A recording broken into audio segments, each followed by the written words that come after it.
I do. Hi, everybody. Hello, everyone.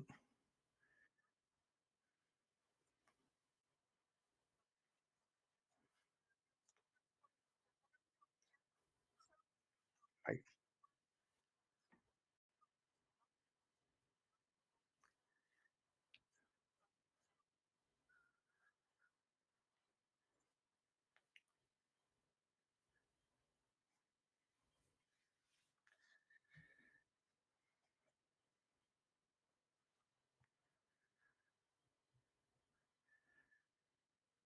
Someone's saying your microphone is not on.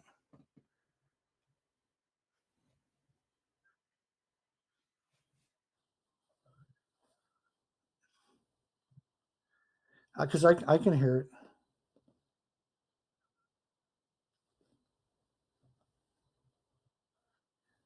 it. She can hear Dana. It's a she, is it? Oh, I'm sorry. Or he. The My apologies. Oh, good. No, yeah. So I'll take over the show while they're waiting because they can hear me. Hi, everybody. I'm Dana, and we're having a few problems with the microphone on the other side that you have plenty of time to catch up on. You're a she. Hi. Thank you. My apologies.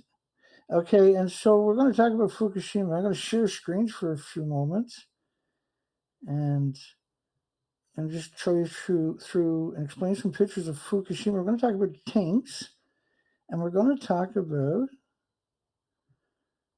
the so-called tritium. Maybe some of you fine folks, are familiar with tritium. And tritium, I think it's pretty safe to say this is reactor 3 and 4. Tritium is something that you're not quite worried about compared to reactor cores, the uranium, plutonium. The biggest byproduct of the fuel rods that are in a reactor. The reactor makes heat by boiling water by splitting atoms. And so they're normally in a containment. And when they take them out to change the so called fuel, which is many, many tons, they change about 1/3 of the cycle of the fuel each year. And at the top of the buildings that don't exist no more were 4 fuel pools full of reactor cores, two at the top of 190-foot buildings each. And there was 4 of these buildings. Now, just a single one of the buildings, reactor 3 to your left and reactor 4 to your right, both of them should have been razed all the way to the ground. There's actually nothing functional left there. They kept it there in order to build a PR campaign to pretend that there was no damage. Now, currently, they're saying only 2.2 grams got out of these 4 buildings, and this is 2 of them. And uh, just double check the comments here. Yeah, can I interrupt you a bit, Dana? I'm curious Absolutely. Are if you people through? if people will hear me now. Can you all hear me now, dear people? Welcome, by the way, for dropping in on this fifth live talk with Dana from Canada. I hope you can hear me now. I see the mic responding now. Yeah, they can hear you. Ha! Yay! That's great. Very important. I But forgot that for a second. I'm sorry. no, Sounds great. yeah, it sounds great. Look, Yeah. everyone's saying hello, everyone. And Uh, the audio on my on my side is perfect. yeah, you hear me Coming too from very your well. right, yeah. I'm Yeah. just saying, like the tone and everything is really good. All How is it? right. Well, then I will not interrupt you further, Dana. Continue with. So just so everybody, because there are a lot of people just joining the show, Yeah. is I run the nuclearproctologist.org website, and I also am a researcher, and I also do a lot of presentations, several thousand, in fact, on this topic. And I do 5 shows a week on this topic for typically an hour and a half to 2 hour. And we also cover the local news cycle. Currently, for the last 70 days, 79 days actually, since July the 13th, we've been covering a unique story on Fukushima. Obviously, it was devised by the International Atomic Energy Agency, and Taiwan, South Korea, China are working in tandem with Japan to promote a story. And the story is it's a new version of what happened 12 years ago. And so it's a little complicated, but once I show you the pictures in a second, we're going to go to full screen for a few minutes. I'm going to show you these pictures. And we should have full screen there hopefully right now on your end. It should go automatically, even that you can share. Did that show up? No, Are you looking at the reactor buildings or just me? Okay, I let me don't. try one more time. I don't see. Oh, I wait. must have double clicked it Oh, or something. yeah. I don't see. It should be Okay, automatically. it's sharing Oh. now. Yeah. Sorry. That's okay. Yeah. Can we see the reactors? Yes. Yes. All right.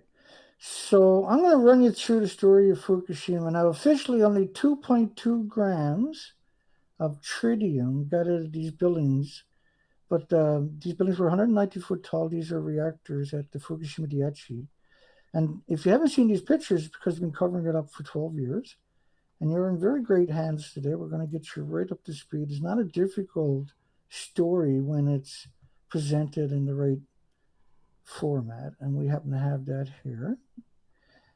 This was the reactor one building. Now, because they don't have a repository anywhere on the planet for the fuel, they had approximately 10 to 12 reactor cores at the top of the building. These were 190-foot, 55, 60-meter buildings, and say 19-story apartment buildings. And they were 150 feet wide, 50 meters wide. And what happened was this was a pulse explosion. Each of the reactor cores, and there was around 10 of them at the top of the building, each one was capable of being the equivalent of 100 Chernobyls, because these are pure uranium, pure plutonium, and a lot of plutonium, by the way. And that Chernobyl was a graphite reactor. It was just using a small inventory compared to the inventories of these reactor cores. The buildings, and there's 4 of them. That's reactor one. Now, that detonation lost most of the fuel pool, and which had decades of reactor cores. It was a significant event. And the reactor core inside of it burnt constantly for several days at around 9,000 degree Fahrenheit temperatures, and went into a term you're probably familiar with, is known as China syndrome. But it's just meant to articulate that the reactor's gone deep into the earth. And so this contraption you're looking at was built to put a Kevlar sarcophagus around the reactors. This is off-site. And I use this to give you context of how big the buildings actually are. And so they put 4 of them. That bottom piece down there, Oh, I'm sorry. sorry, that bottom Um, piece, go ahead. Sorry, Dana. Right? I Yeah, put it off the notification. So let me see what is still. Oh, that is. I apologize. it's okay. I put it off. So, and it's great, of course. Thank you for there is a new subscriber and follower. But I put it all off. So okay. All right. So now it should not happen again. I apologize again. All right. Okay. This is live streaming, dear people. So okay, Dana, continue. So where should I pick up to? From where? Just right there at that time? Yeah. Okay. Hi, everybody. I was just scrolling your comments, and there's no comments off question for me I did for see for a for nuclear. I did see a question come by from Jos, I believe. But it's maybe not in your chat. What do Yeah, you think? What do you think of the Ukraine war, Dana? For me, it's clear that it concerns the raw materials in the soil, including uranium. Ukraine is the biggest producer of wheat worldwide. The United Nations has which is a military-industrial complex, has another subsidy company known as, oh my goodness, it's like a little UNICEF, and they raise money to give the radioactive wheat from Ukraine. Ukraine is completely contaminated. A lot of Europe is contaminated from Chernobyl, but Ukraine in particular is very bad. And Ukraine has orphanages after orphanages after orphanages of disfigured and deformed children with severe autism, Down syndrome, schizophrenia, born because of the poison from Chernobyl. Chernobyl, they closed 9,400 farms in Ireland, Scotland, United Kingdom, 3,000 miles away. So imagine how bad the farms are in Ukraine, which is right there. And I've done an entire. My last show on Chernobyl was 900 academic studies. I piled into it to try to get people to comprehend how many things they're studying besides congenital malformations and everything else. It's just so many facets you can't even wrap your mind around. Radioactive pharmaceuticals, because a lot of the farmlands, and so they're shipping all this wheat out of there, sustains the most impoverished worldwide, and that's contaminated severely and recontaminated, reliberated. Because when they have forest fires down there, the radiation that's sequestered in the forest fire is liberated back into the environment and contaminates the current farmer's field, and even half a planet away. Severe contamination. And so after Chernobyl, for instance, one of the big studies they done right away was the sex birth ratios of males and females in all of Europe, because that would demonstrate to them that Chernobyl had blanketed everything. And you know that because he closed 9,400 farms in Ireland, Scotland, and the United Kingdom. So what they're looking for is more males than females. And when you see that, they also know that's true for all the species. And in fact, more so for the species because they're much more vulnerable to that radiation. And so the proxy war, which is a NATO war in Ukraine, was meant to drive up inflation worldwide. So Vladimir Putin, Angela Merkel, Justin Trudeau, a whole lot of shakers and movers, current, past, present, future, were at the World Economic Forum, Klaus Schwab's economic forum. And there's over 600 Canadian parliamentary members go there each year, so we're totally corrupted. But anyway, there's a lot going on in the background. There was also a lot of biolabs Americans had admit to publicly several months after the war. But inflation, right? So you came out of the COVID, you needed something to stop any more production. So what they're trying to do is stifle production worldwide. And Ukraine was the catalyst to drive up fuel prices and commodities worldwide. And so coal prices doubled, oil prices doubled, minerals doubled, commodities, recyclables doubled, all kinds of things shot up. And it made, the price of wood for building a home went crazy. And this was on purpose to stifle production. One of the reasons done the COVID was a result of Fukushima fallout covered the whole planet. And I think it was just an experiment to see if they can stop, because you got 80 years of emissions. It went down a rabbit hole. You got 80 years of emissions from nuclear power plants, and it never goes away. So think of a snowstorm that covers the entire planet after about 20 days, and the snow never stops coming, and the snow never melts. So you can picture that one. That's not good, is it? The whole planet's covered in a snowstorm and it never goes away forever. But think of it as radioactive fallout, and it's every day too, but you can't see it or smell it or hear it or taste it or feel it or touch it or pick it up or throw rocks at it or perceive it. But a single atom that's pulsing at the speed of light every second, when it's sequestered in your muscles, your organs, your bones, your body's going to attack it with white blood cells for the rest of your life. And eventually your body will build a sarcophagus around it. You call it a tumor. But just imagine if you're getting 11 becquerels, which is atoms. Each becquerel is an atom, is a pulse of energy, almost at the speed of light going off. When that gets into your body is wrecking all kinds of cells and chromosomes and DNA and making lesions on your organs and everything else for the rest of your life, almost at the speed of light every second. And what happens is your body's response to that is repair all the cells every second, so it can't do that. And so now the cells are getting damaged more, they're getting repaired. So at the same, now it starts concentrating white blood cells from all your joints and everything up on that spot. So now you have weakened your immune system. You're more susceptible to pathogens and viruses that were normally harmless and innocuous and benign because it operated properly, but you get all this radiation.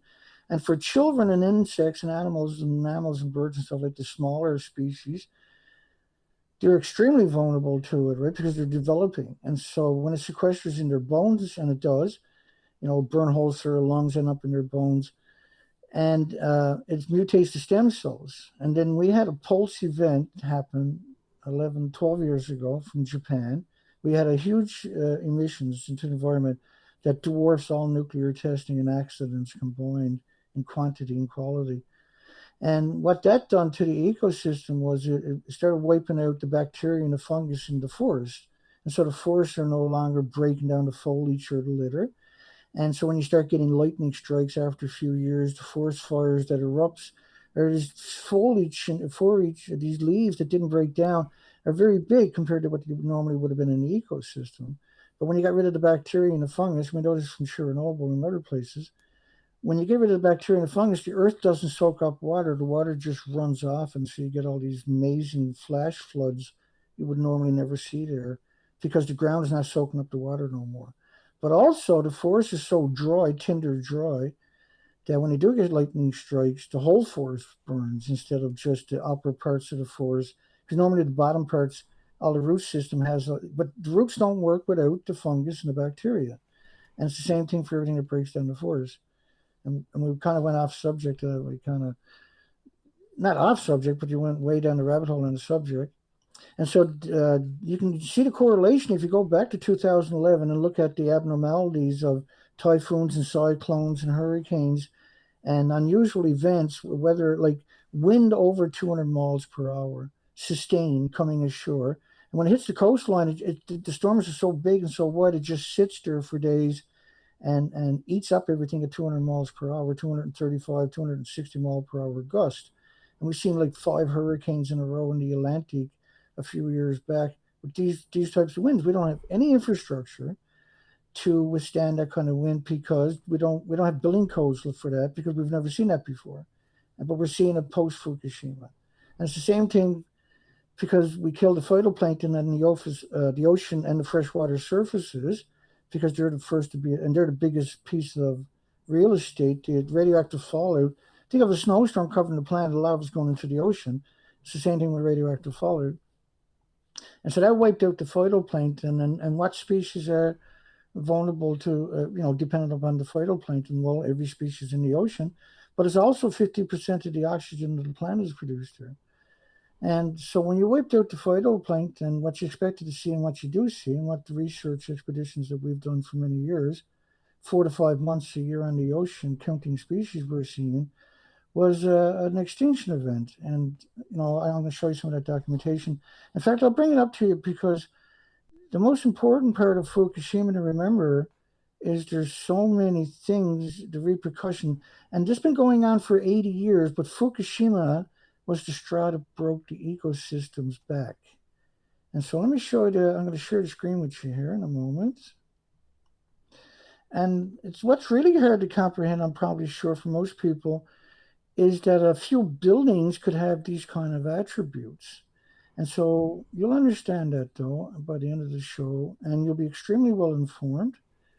And Ray, I'll come back and we'll chat after these few pictures. I also saw some questions come by, but yeah. Good. We'll come right back after we jump through these pictures from the research expeditions. Yeah, sure. So folks here can see the pictures. Okay.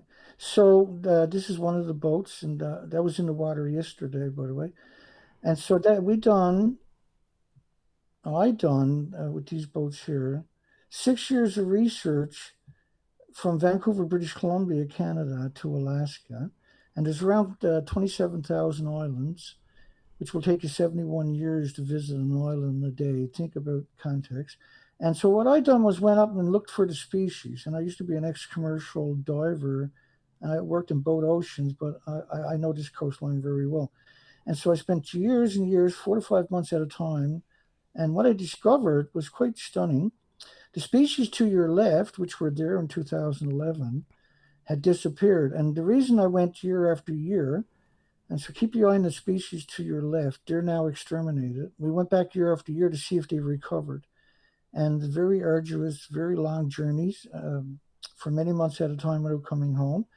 And to our absolute horror, the species to your left didn't recover. These are the post picture to your right. And I used to work in that environment, very familiar with all the anchorages, the whole coastline. And so normally you can never run up on a beach because they're loaded with sea urchins, the purples and the reds, right? So normally I can never do that on a beach. A beach does not look like that pre-Fukushima. And so normally you feel guilty coming ashore because there's so many species, see? And it's impossible to come ashore without hurting or killing something. So a lot of times you feel guilty. And these places, this is super low tides, is when I'm taking the pictures and documentation. So I go up and walk the coastline for miles and miles and miles and miles of coastline. And so normally you cannot go ashore without stepping on wildlife and by proxy being almost getting hurt because it's so slippery, right? And so there was over 7,000 highly visible species to your left that are now missing to your right. And we quantify that by doing it year after year after year. And currently we're doing research expeditions on the East Coast. We're attempting to, we're having huge difficulties. And we have been ostracized from the mainstream lexicon. And so what I do in retaliation, to try to educate the population, so what I do in five 1.5 2 hour shows on this subject and current news on this topics each week. If I'm not each year, usually I'm on the ocean a lot. So the species to your left, that's a normal picture. And so on the ocean floor, that was normal to me. On these coastlines at nighttime where I'm anchoring. And I done the whole coastline. And the reason I done it was so nobody can say the information didn't exist. That information is available up at the nuclearproctologist.org from the research. And the GPSs of everywhere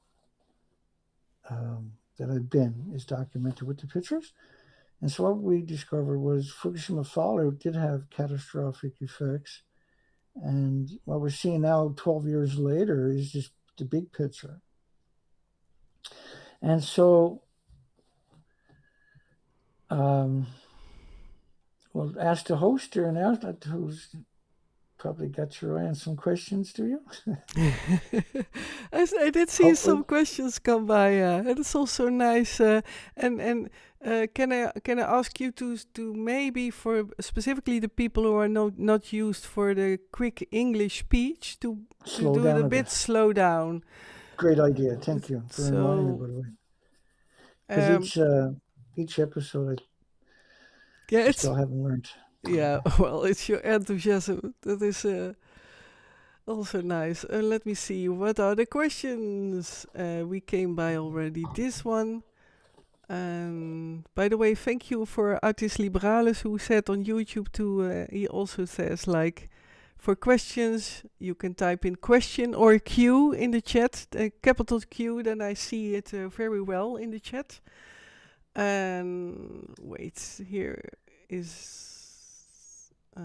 I did a question come by. Yeah, question from Artis Liberalis. In how many years does radiation poisoning get out of your DNA, if it gets out of it at all?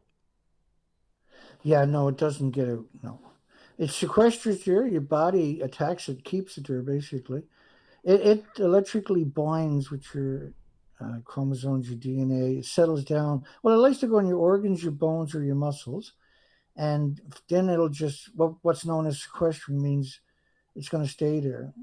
And the industry, has tried to imply that it only stays in your body for a certain amount of time, then you magically pass it out. But the academic studies clearly show that doesn't happen. And that all the dogs and all the studies, like a typical study, you got 140 dogs. The dogs are inhaling plutonium, and they'll get 3 different types of tumors. They'll get a liver tumor, lung tumor, and a bone tumor. The majority, 90 of the dogs say, will die of bone tumors, and then liver or lung tumors, and then liver tumors last will be. But typically, you'll get 3 tumors, but one will get you before the other ones. And in other words, it gets in your body and it goes to work right away. And your body attacks with white blood cells, and that's how you end up with the tumor. It's rejected because your body does, it's man made. And so your body doesn't recognize it, doesn't have an autoimmune trigger to defend against it. And so it does what it does for everything else, where it throws everything at it. So it throws white blood cells at it, which decreases your red blood cells, and you have less oxygen nutrition going throughout your body. Um, and so, yeah, it doesn't. That's hopefully that answers your question. It doesn't get out of your body. Yes. Another one. Ready for another one, Dana? Yes. I have another from Bobby Dogstone on YouTube. Thank you for being on YouTube as well, watching and listening.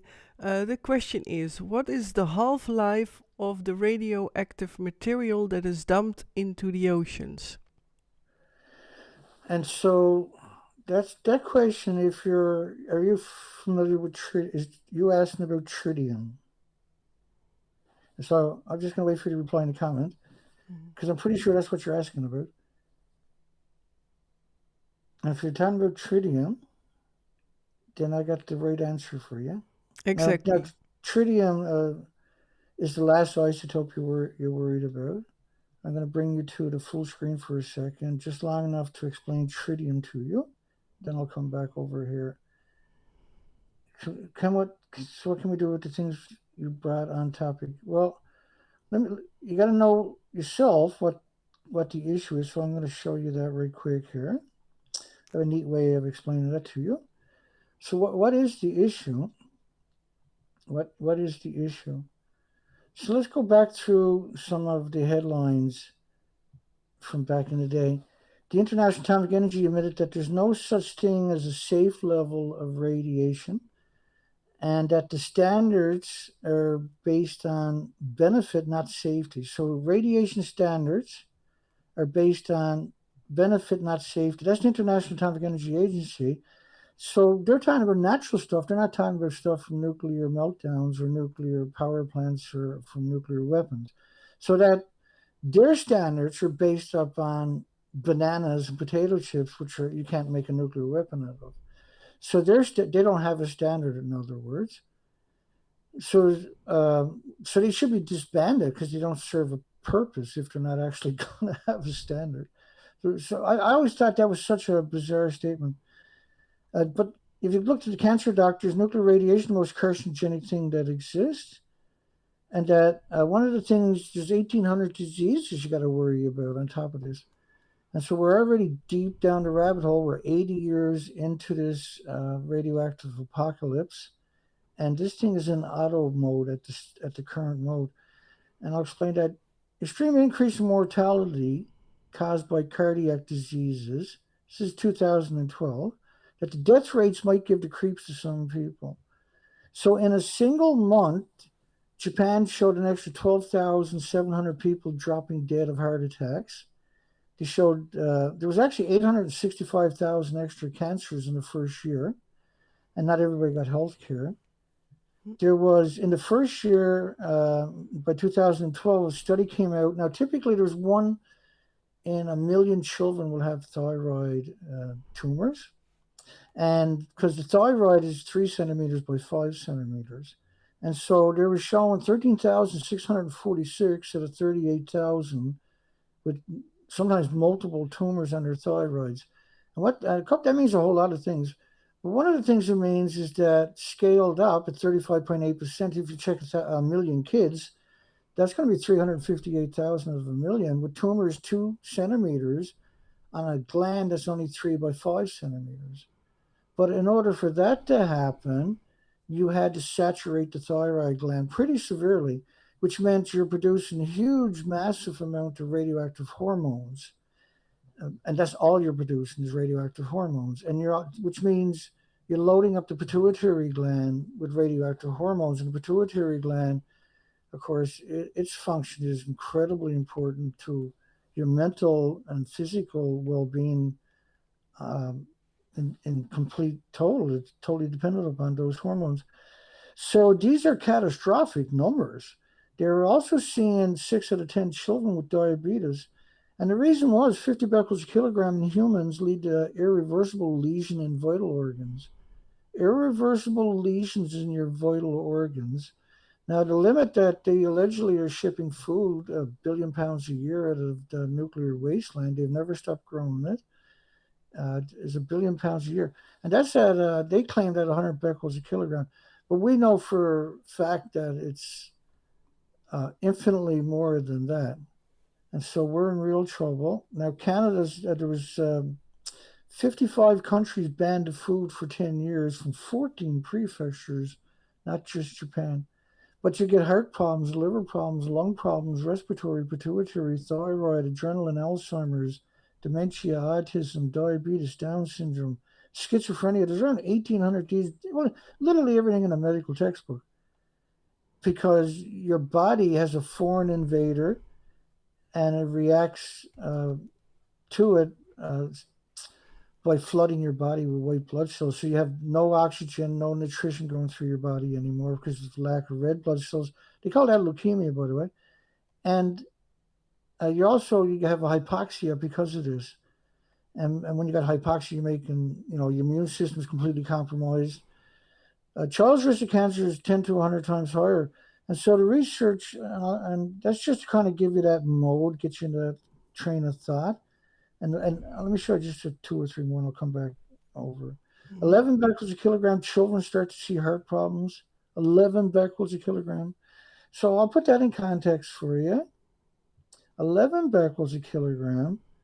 You can put 200 million becquerels on the head of a needle. These think of an atom as a becquerel, and a becquerel has a pulse of energy at the speed of light, happening every second with each of those atoms.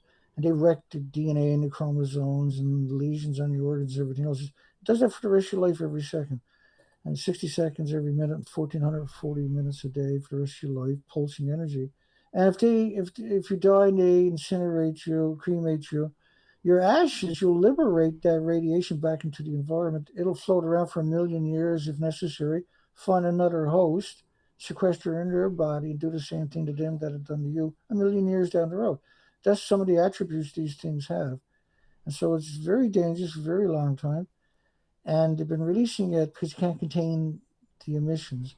And so I'll bring up again later, but when I think about it, I always want to remind you is that the stuff that's in the fuel pools, which is, less than 2 years old, and it comes out of the reactor, it goes into what they call a fuel pool.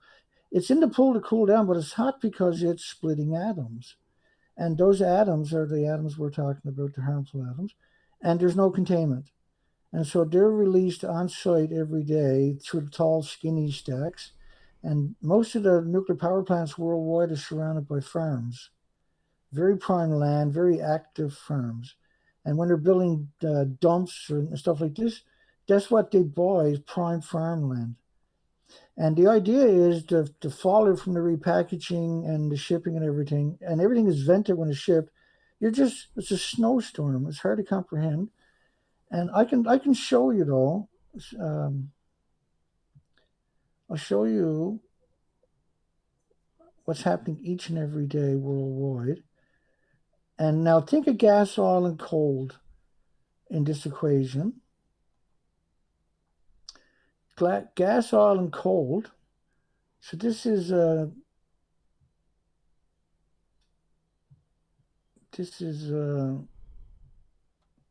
Neptunium-239 dispersal after 20 days from Japan. So think about how that follower works. And you got to remember that if you accept that that's plutonium or neptunium, and that decays to plutonium-239, which is a terrible, terrible isotope, was named after the devil, and is going to be equal amounts in this depiction. This is only based on 20 days. This is only based on venting, and it's not based on the actual nuclear meltdowns. So the buildings are actually gone. So what they've based this depiction on is venting. It's not based on the actual inventories that were lost, which are around 6 to 10 reactors at the top of each of the buildings. There's 4 buildings confirmed missing. So each day from the 1,000 fuel pools worldwide, there's plumes of every isotope you can imagine being created, and it never goes away. And so we have reached saturation point.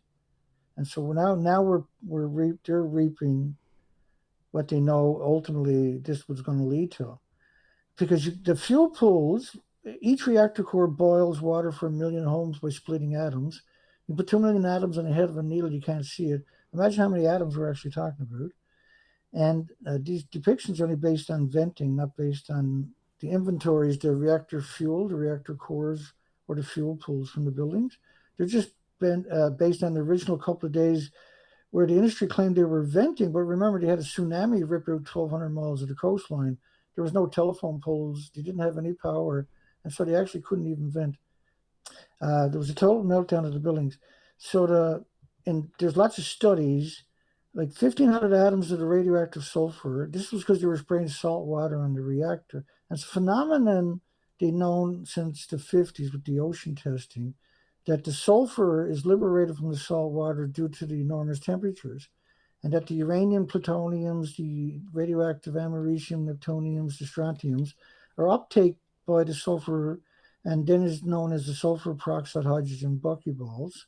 And these are hot, very, very, everything from a nuclear meltdown is a hot particle. But these are very, very, very hot particles. They're very mobile and they're not solutable in water. And so you breathe them in, and the insects and birds and mammals and animals and kids, which are very low to the ground, very vulnerable. And so there's independent studies showing huge plumes.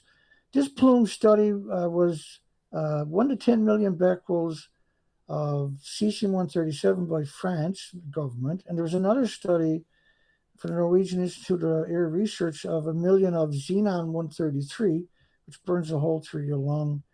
And so the numbers we're talking about, we've never heard tell of these numbers. This was a study out of Canada, ran with 20 million particles of iodine-131 per liter sustained falling on the US and Canada. This was a Canadian study. And another one at 220 million atoms per liter. So these two in particular are going to saturate the thyroid glands of all the species. This is not going away for 15 million years.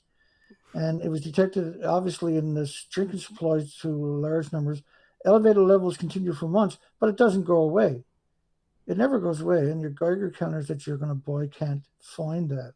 So you got different isotopes. You got uranium, iodine 130 or 129. You got 137. You got the 129, the 131 iodine. You got the xenon 133.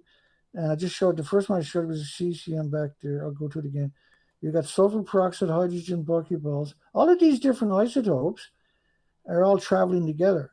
And that's the ratio. So when you find 20 million particles of radioactive iodine 131, you're going to extrapolate, that's what they're going to do, that there's 10 times more iodine 132, there's 30 times more iodine 133, there's 31 times more iodine 129, and that the 132 iodine to 133 iodines are 9 times more effective ionizing radiating the thyroid glands than the really, really, really effective 131 is. And that when you talk about these huge numbers, you can, when they're in the forest, and I'll come back over to the screen here. Now, the problem with all these numbers, let me explain that part. So there's big numbers, right? Everybody agrees. These are huge numbers. These are unprecedented. These are academic studies that are quantifying that assertion. And so you got betas and alphas and gammas and neutrons. They're all pulsing energy almost at the speed of light every second. Call them an atom, and each atom, when it pulses, it can do that forever, every second, is a becquerel. A becquerel is energy at the speed of light. Imagine your cells getting hit with something at the speed of light. And so your cells, where they're so small, they can't handle that. And their DNA can't handle that. And it happens every second, wherever this stuff is sitting to, in birds and trees and plants and animals and insects, which are much more vulnerable. And so the gammas, the alphas, the neutrons, the betas, when they pulse energy at the speed of light, they don't mix together. And what happens is they change direction. And so when you look at the big numbers that we're talking about per liter, and imagine that now that's known as they're hitting each other at the speed of light to change direction. That's a braking effect, and you know it as X-rays. And so you're getting whole body X-rays to the ecosystem, to the bacteria, the fungus, to the biota, and to all the species that are bigger. And they're all dependent upon, everything is dependent upon fungus and bacteria, right? if you get rid of the fungus and bacteria, then everything else disappears too. And if you get rid of carbon, now carbon emissions don't cover the entire planet. Carbon emissions don't pulse energy every second, and we can't exist without carbon. Everything we got is carbon. And so the industry appears to decided to blame carbon, right? And that way you demonize everything that's living, and by proxy, you don't mind us killing it down the road. It's a subconscious thing, you know. And so we have this saturation point on our planet from this pulse event and 80 years before that of the emissions. And if you go back in time and look at the nuclear wars you had a nuclear war when the Soviet Union set off their biggest nuclear weapon, which was a 50 megaton, the taser bomba or something. And that was equal to 3,800 Hiroshimas detonating at the, well, Nagasaki plutonium bomb, because Hiroshima was a uranium bomb, which is nasty, and plutonium is a little bit worse, unfortunately. And that's what all current bombs are based on, plutonium. And so plutonium is 100% man-made, and we don't have. It's very energetic for long past the human experience. And detonating 3,800 Nagasaki bombs at the one time, that's a nuclear war. That's a nuclear war. So the radioactive fallout, I'm saying, is the animosity equivalent of a nuclear war. And so when you look at all nuclear weapons testing, the fallout from that was stunning. There's a million square kilometers, a million square kilometers of the Marshall Islands that are too radioactive to be habitable for a very long time into the future because of something that happened decades ago from the so-called nuclear testing. But nuclear testing is not testing at all. So out there they set off the Bravo bomb, for instance. That was equal to 1,000 Nagasaki bombs going off at one time. And on top of that, they atomized and aerosol, ionized and radiated islands. So they took islands and turned them into radioactive atoms, and that was released into the environment as radioactive fallout. And the other problem with that one was they liberated the sulfur peroxide hydrogen buckyballs by nuking the salt water at the same time. So they created that. You want to go back and look, where did the species start declining? It was at the nuclear industry inception. Once you started releasing these invisible plumes that covered the entire planet in short order, you set the course to the near future.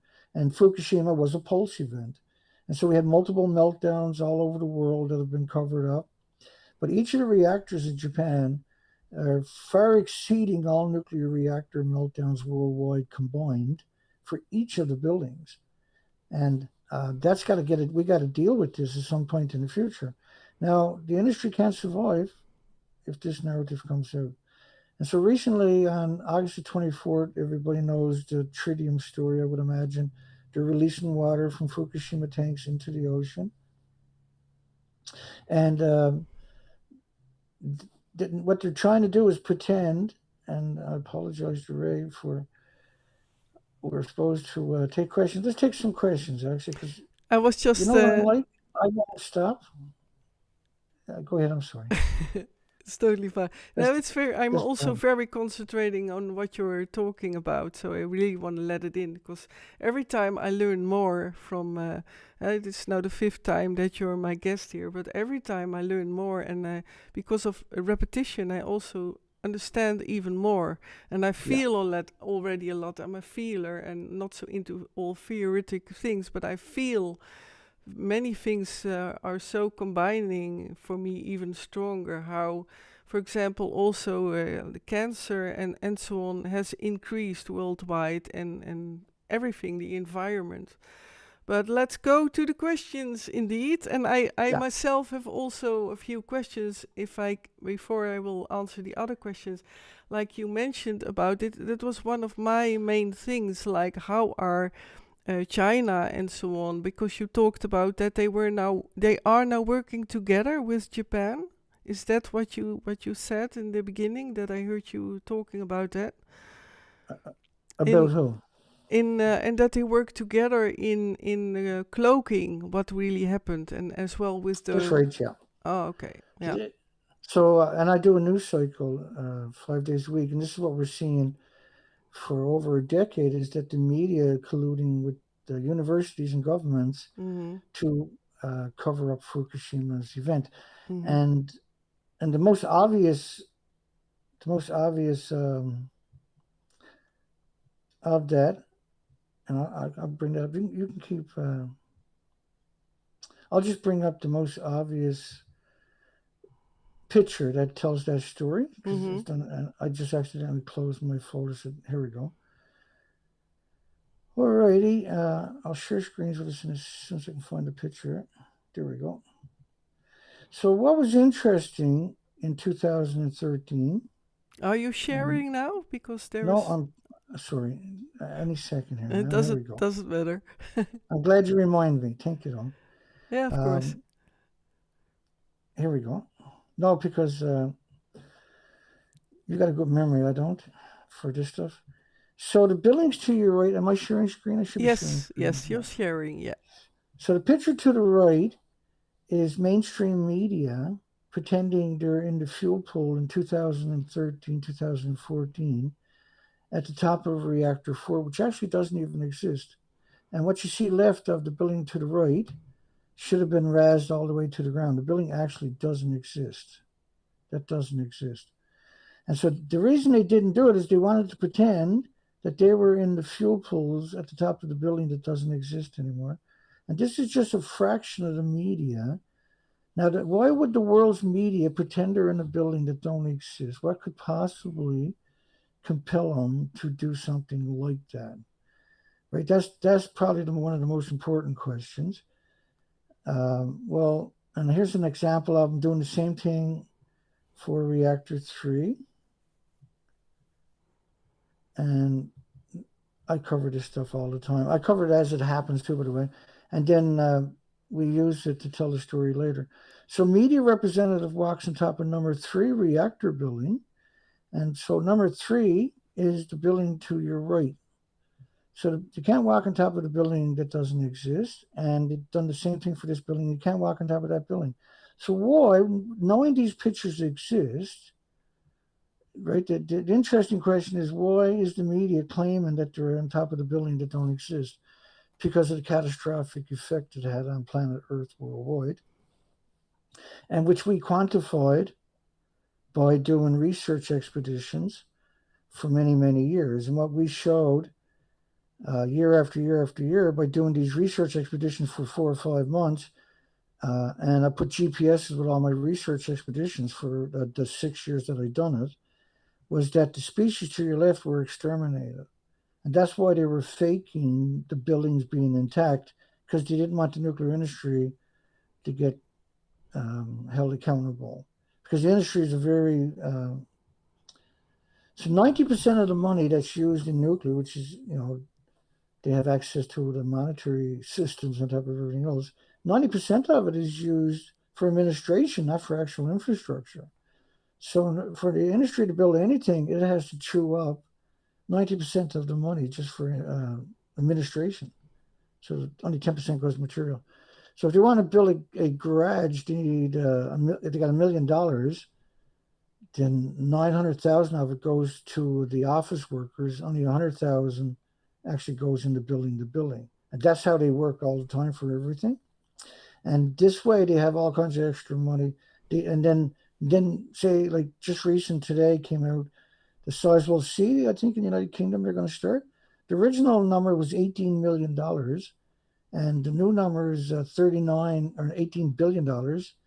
And so now that they're going to start to do it, the number has grown to 39 billion. And as we know from every previous nuclear power plant, long before it gets halfway, that number will double or triple. So it's exorbitant. And so then ultimately the price, it's really, it's the weapons. It's all about. So nuclear is about a nuclear cycle and fuel. They want the fuel to go through the nuclear chain reaction for about 18 months. And once it goes through about 18 months, then they're able to extrapolate enough plutonium to make a few bombs. That's all it's about. And then if you look at France Le Hague fuel reprocessing facility, which has 500 security guards, and you look at Sellafield and the lake, their legacy is horrific. And then you Mhm. look at Donna Ray's another. It's going to be 315 years before that's cleaned up. If you look at Hanford in the United States, Hanford dumped so much nuclear waste, like unbelievable, dangerous, about a liter waste, into the soil in the 40s and 50s. They could build an aquarium 6 feet wide, 518 feet tall, wrapped around the entire planet more than once. And if you take a couple of liters of that and put it at a subway station, everybody walks past it will die that day for 1 million years.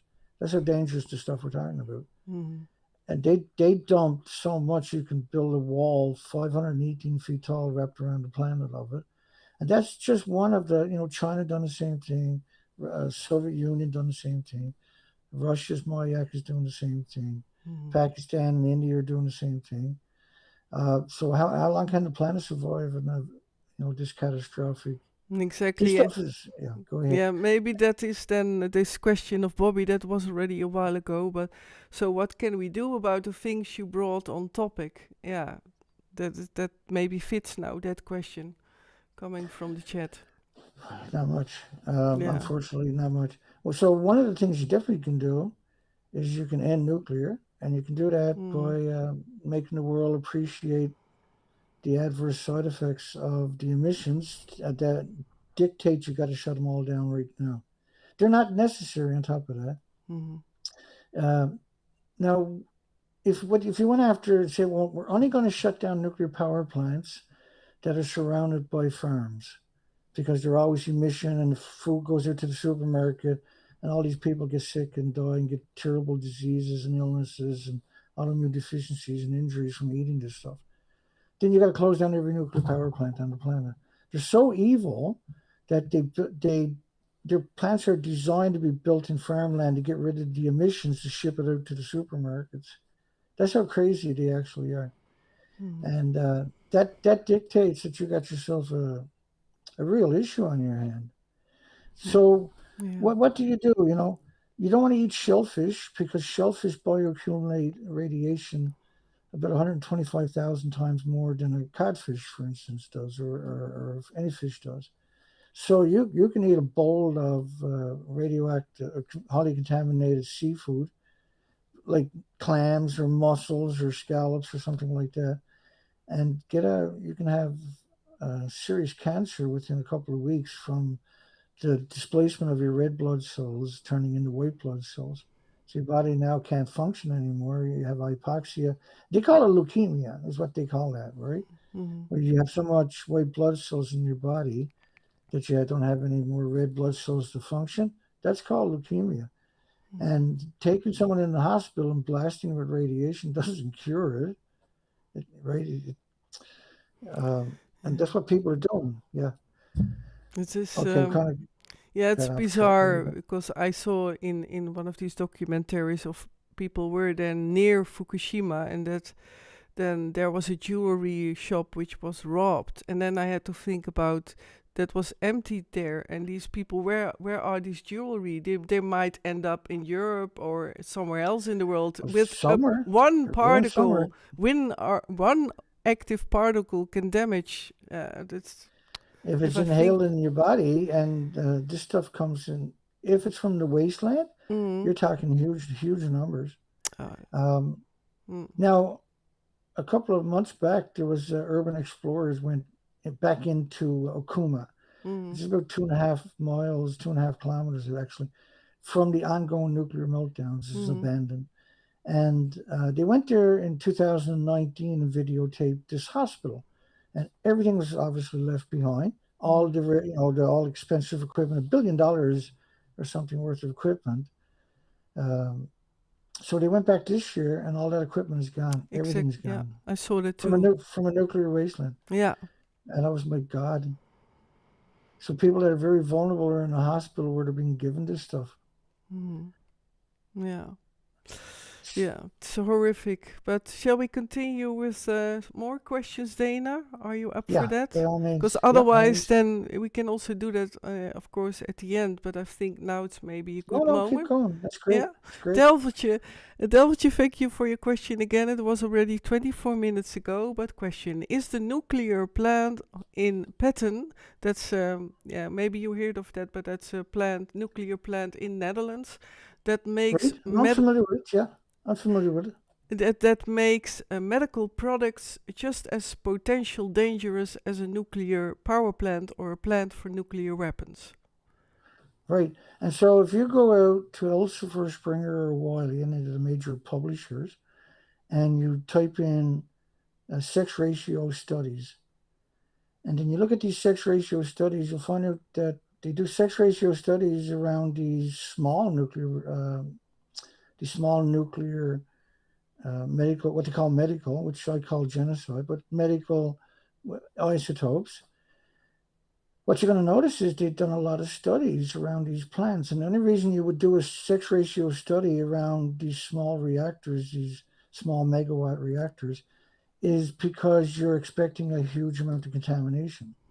And you'll start finding all kinds of studies from all over the world on the small research reactors. And that's the equivalent of acknowledging that they all hemorrhage radiation. And the radiation gets out from the fuel pools. So when they put it in the fuel pools, there's no containment, and the fuel rods are still splitting atoms. And a big fuel pool will boil off about 120,000 liters a day. There's about 1,000 of those pools worldwide. So 120,000 liters is 120 tons. So 121-ton pickup trucks. And each liter, there's 1,000 liters in a ton. Each liter is going to have trillions and trillions and trillions of very, very dangerous. Curium is the biggest byproduct of the radioactive fuel rods. Excuse me, isotopes. And curium isotopes, you need lead shielding 20 times thicker than you do for plutonium isotopes. And plutonium kills all the animals in all the studies, for instance. And so curium is 20 times worse. Is the biggest byproducts coming out of the fuel rods around these sites that are in the pools. Australia bought up a whole bunch of farmers' land in Kimba, Australia, and this is where they were going to store the medical waste 600 feet below ground. So the medical waste is so dangerous, they want to store it in the deep geological repository, just like the rest of the waste.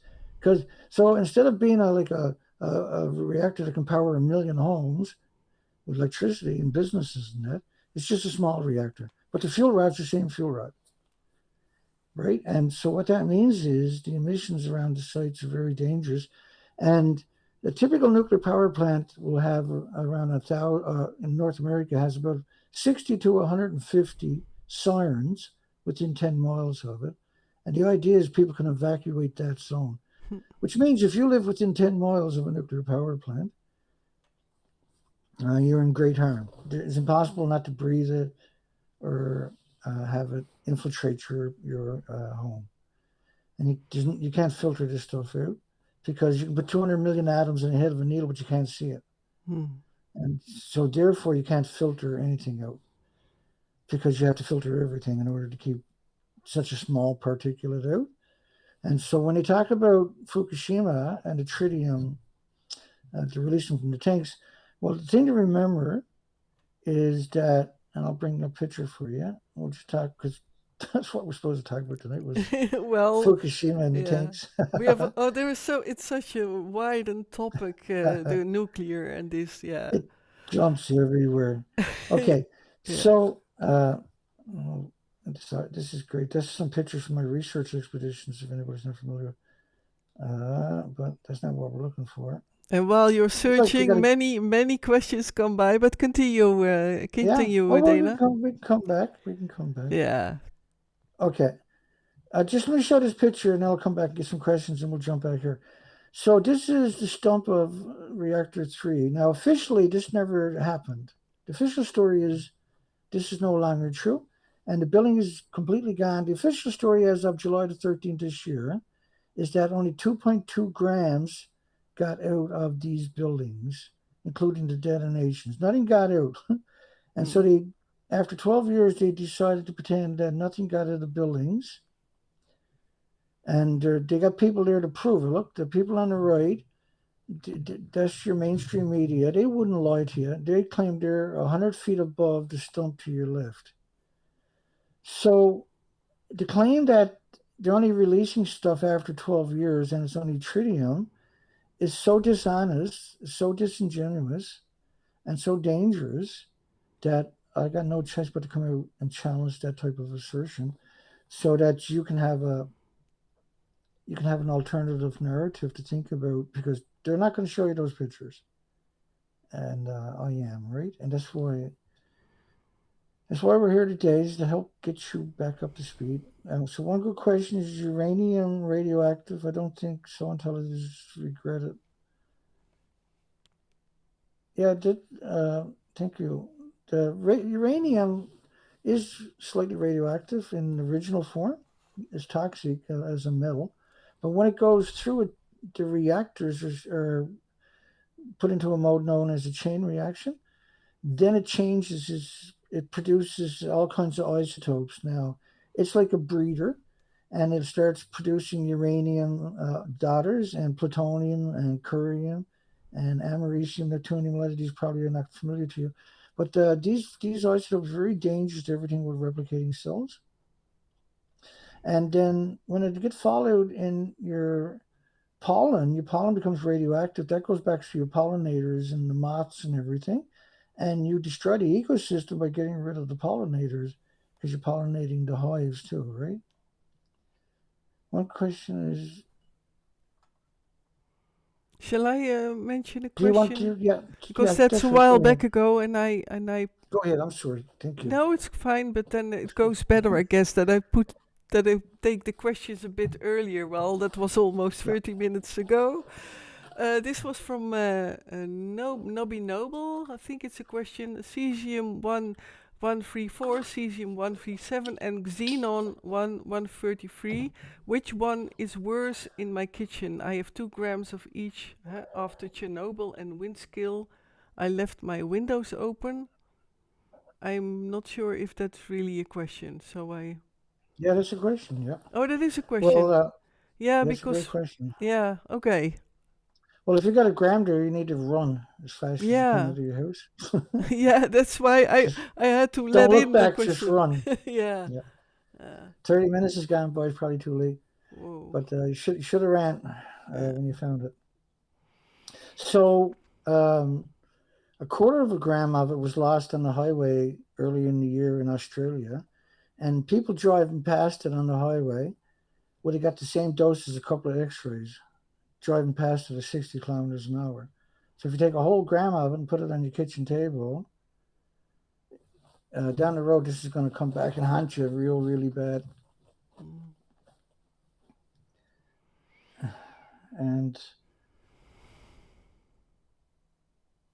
and so you don't have a gram on your table, sir. Yeah, that's why I read You're it not and being I honest. thought, You're not very honest. yeah. Oh gosh, well, I'm now skipping through this chat, and by the way, many of the dear people are greeting you, Dana, and thank you Hi, for everyone. being here. Oh yeah, I love it here. This is great. My second home. Yeah, it's now the 5th talk already, and I Yeah, love it. totally comfortable here. Yeah, yeah. Well, that's good. That's great, of course. Oh, and you got it's everybody needs to know this story, and so the more Mm, that I can spread it, the even better it is. Makes my day a exactly. lot better too. Yeah. And I can tell of my own experience by diving into the subject, but specifically let go of all these theory and all the terms, because with the repetition, then it starts to enter, and that is Oh, for yeah. the people who The, might be overloaded with all kinds of the yeah. first time hearing it is quite the shock to the It system, is a lot, and again, it is invisible. But I but it makes sometimes. sense. But it makes sense if you Mm, hear it from me because I'm showing you pictures, mm, and you hang around long enough, then the pictures make sense for you, yeah, right? Yeah. yeah, and I just I can say that because I watched quite a lot of your when you also were still live, but also your videos, and it really is then entering. That that's great. Yeah, and I used to do 5 live shows a week for anybody who didn't catch the little joke that time. Mm. But I don't do it live. I don't do it because you were saying when you used to be live, and Yeah. because August of 24, when officially they started releasing water from the plants which disappeared 12 years ago, um, they stopped me from live streaming on YouTube and Rumble. And when I contacted them, what was interesting when I contacted YouTube, YouTube's got over 1 billion users, Mm. and when you sign into your account, up in the right hand, there's a little chat room. And so when they first put that new button, there wasn't that long ago. I clicked on it. There was probably about 9,000 people waiting to talk to somebody. But now when I use it, there's never anybody there, and I always get an answer immediately. And they assured me that there's nothing wrong with my account on their side. Yeah. Oh. But what do So you think yourself is what? Because for the people who don't know, you are, well, being withheld from going live. That's well, actually the case. I've had gag orders from the government to drag me through the court system up to 16 times. Mm. Gag orders for 3.5 years, so I couldn't talk about certain people in the nuclear industry, Mm-hmm. like Woods Hole Oceanographic Institute and Ken Abusler, because the gag orders are up now. So, and Jay Cullen from the University of Victoria, the police department in Victoria. I Mm-hmm. wasn't allowed to mention the University of Victoria. I wasn't allowed to mention Woods Hole Oceanographic Institute, and I wasn't allowed to mention the police department for 3.5 years. Wow. Yeah. That's that's quite the badge of honor there, right there. And I had just come off the ocean after a 5 month research expedition without coming home, up in the middle of nowhere, desperate to find out how bad Fukushima was, and discovered the species were exterminated. They were exterminated. And in shock and horror, because I had done around 600 radio interviews in the first 5 or 6 years or so. And so I got around, right? Yeah. Uh, so they came out with around 1,600 medias and dummied me, just dropped me on my head with propaganda. But I had to go to court 2 weeks after that to remove a bunch of the restrictions. I'm a provincial court judge. I wasn't allowed to do an interview about the subject without getting it approved by a provincial court judge, and so I had to go. I had a direct line to a provincial court judge for 3.5 years, basically, so I could do interviews because I wasn't stopping. Yeah. And You're unstoppable. I got no choice, right? I got no Yeah. choice. I If they know don't how it got anybody feels. else telling the story, it's heartbreaking. Yeah. Mm. And Yeah. that's what I'm doing here today. I'm trying to get wound up a whole bunch of people over and get them, so the place I come from is a pretty tough gig, and so you got a kind of a tough sense of humor for a lot of things over the years. Mm. But it's a good sense, it's a legitimate sense of humor, right? And I don't understand, right? Everybody got an opinion on Trump. No one got an opinion on nuclear and Fukushima. Each Mm-hmm. in Fukushima had reactor one, reactor two, reactor three, reactor four meltdown. At the top of each building was 8 fuel pools, and each of them had around 5 to 6 reactor cores because they don't have a repository anywhere on the planet to store the reactor cores, so they're kept at the top of these boiling water reactor buildings designs. And so Chernobyl, which is considered the world's worst accident, was a single reactor building that was brand new. It was 2 years old. It was mixed. It was graphite reactors, which are nowhere near as bad as Japan's reactors, which are pure uranium, pure plutonium, Mm-hmm. which are significantly 100. Each reactor is 100 times worse. Think about 12 cores in the reactor pools. They're still the same principle. And so Chernobyl sent in a million people. People were going on the roofs to throw graphite blocks off the roof. Just pick one up, throw it off the roof, and go home and never get back on a nuclear site ever again. And it was shocking how many of these people ultimately got sick and died from Mm. debilitating illnesses and diseases and injuries. Yeah, because And I so, saw. Sorry to interrupt you, but go ahead, yeah. because then I You get saw. spontaneously a question or what I was thinking about Yeah, in keep that going. video I saw about. Well, they have that shield there over that building of Fukushima, as well, and that I saw there people working there only with masks, not even suits. And I Paper thought, suits. Yeah. how Yeah. is that TEPCO possible? TEPCO said TEPCO said he burned 7,000 paper suits a day. Well, a paper suit can't shield you. Mm, This is not paint. This is a nuclear meltdown, and mm, we're talking about gamma shines, X-rays, neutron bombardments, beta rays, and so you can't. There is no suit that can protect you, no. and so certainly a paper suit couldn't do it. And so the reason that they're doing that is because first off, when you see a paper suit at a nuclear meltdown, you know it's not a nuclear scientist because you're not going to get him on the site, let alone in a paper suit. Like, Mm, no way I'm getting into that thing. yeah. I'm leaving right now. Yeah. And the same thing for the academics, nuclear scientists, nuclear engineers. They're not going to that site. Mm, So what the site done is they shanghaied the homeless, the destitute, the victims of society, the immigrants that don't speak the language. That's when you see a paper suit. That's what you're looking at. And we have the actual headlines to quantify that assertion. And so, how can the most impoverished and the most typically uneducated segment of the unmotivated section of the population solve the most difficult problem of the planet, right? mm, And so, obviously, you can't. And what are they going to do? They're going to make it worse because they don't know any better. And just there's parts of that site they still don't have control of today because of the reactor cores were ejected from the buildings. And so this was covered up by remote controlled bulldozers.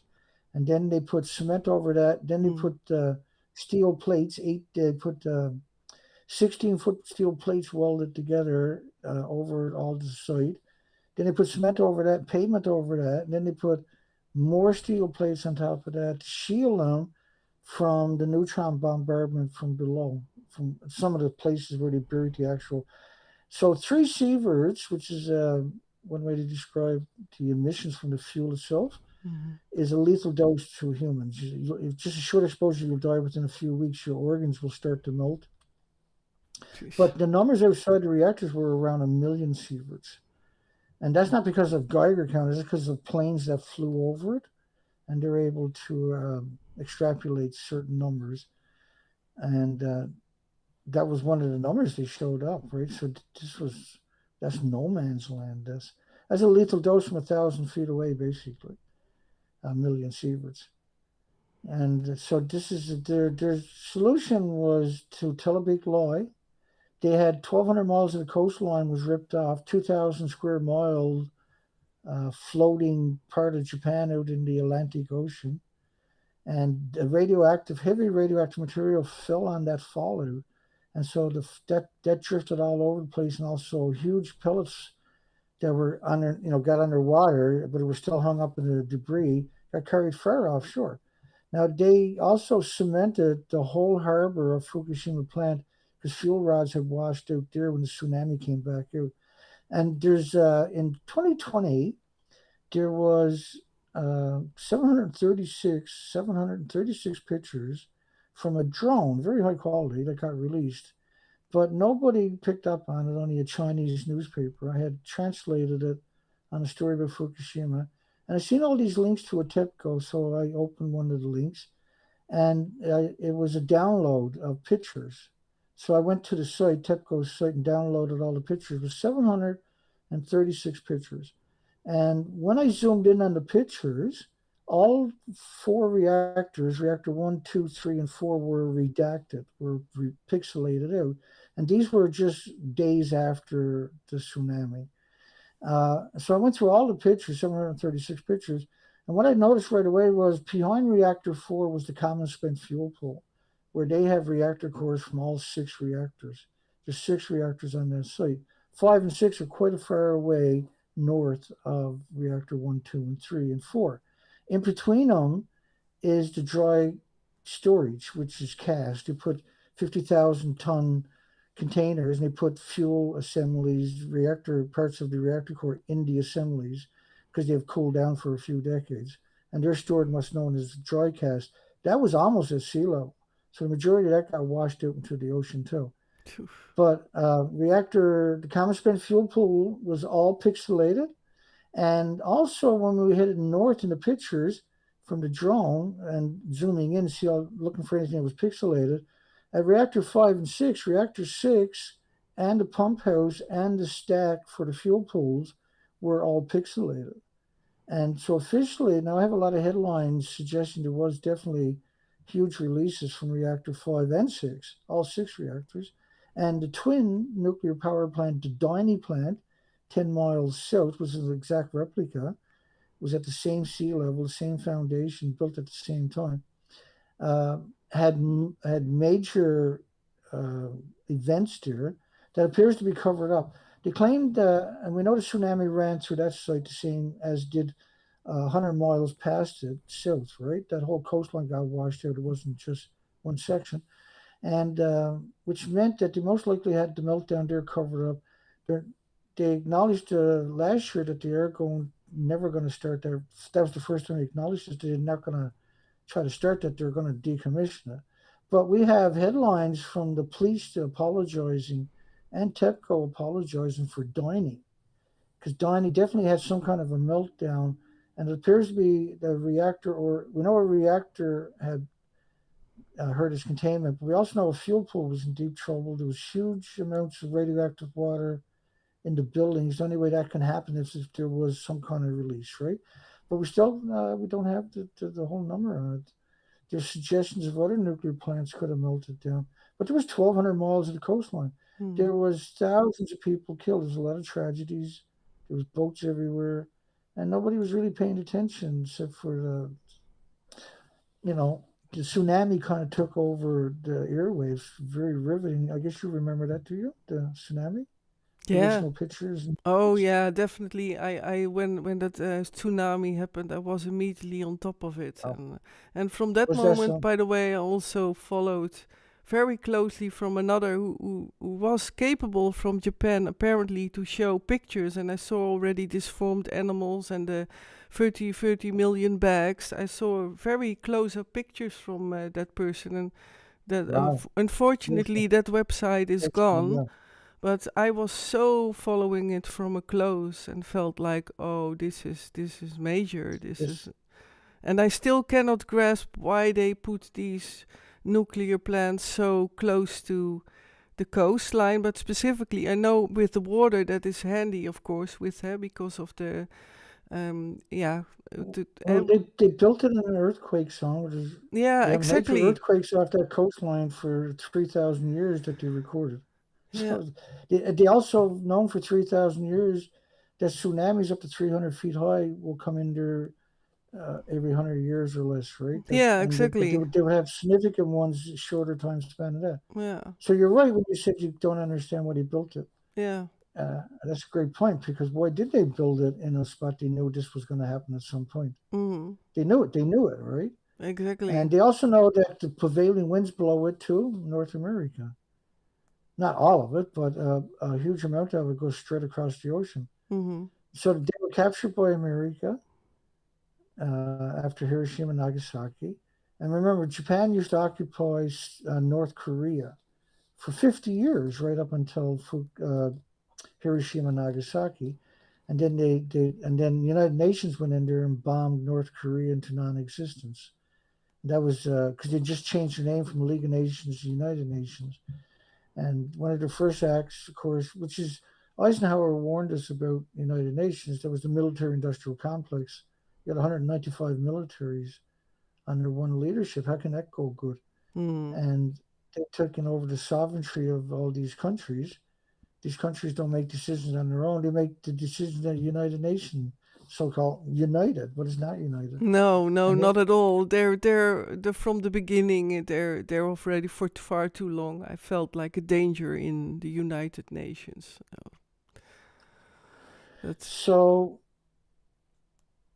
one of the commenters talking about they were born near the nuclear power plant in Netherlands and now live near a waste pit. My goodness, where medical waste was dumped in the 50s and 60s, and that's such a great point because I've seen so many examples of that all over the world over the years, and I didn't think about that for your country, so I'm glad you brought that up. Unfortunately, they're like what you got to do, and I don't know if you can or not, but if you can, you would like to move at least 50 miles away from any nuclear power plant, and usually the waste is kept within 10 miles of these places Mm-hmm. or dumped in the 50s and 60s and that. And that's a story that on its own, if you just looked at all the dumping from the 40s, 50s, and 60s into the local landfills, well, another way problem was, the exit signs, the glow in the dark exit signs, they're tritium. Mm-hmm. And so this stuff gets thrown into a landfill. That's enough to pollute the water table for about 25,000 people for a million Mm. years. And that was a question as well with all that Or 120 tritium years, I'm in sorry. exit signs and other for airports and so on. And is There's that being millions of the signs. Yeah, so millions of them were created. these are also polluted as Oh, well. yeah. Mm. For 10 half-lives, they're 12 years each, 120 Mm. years. Phew. And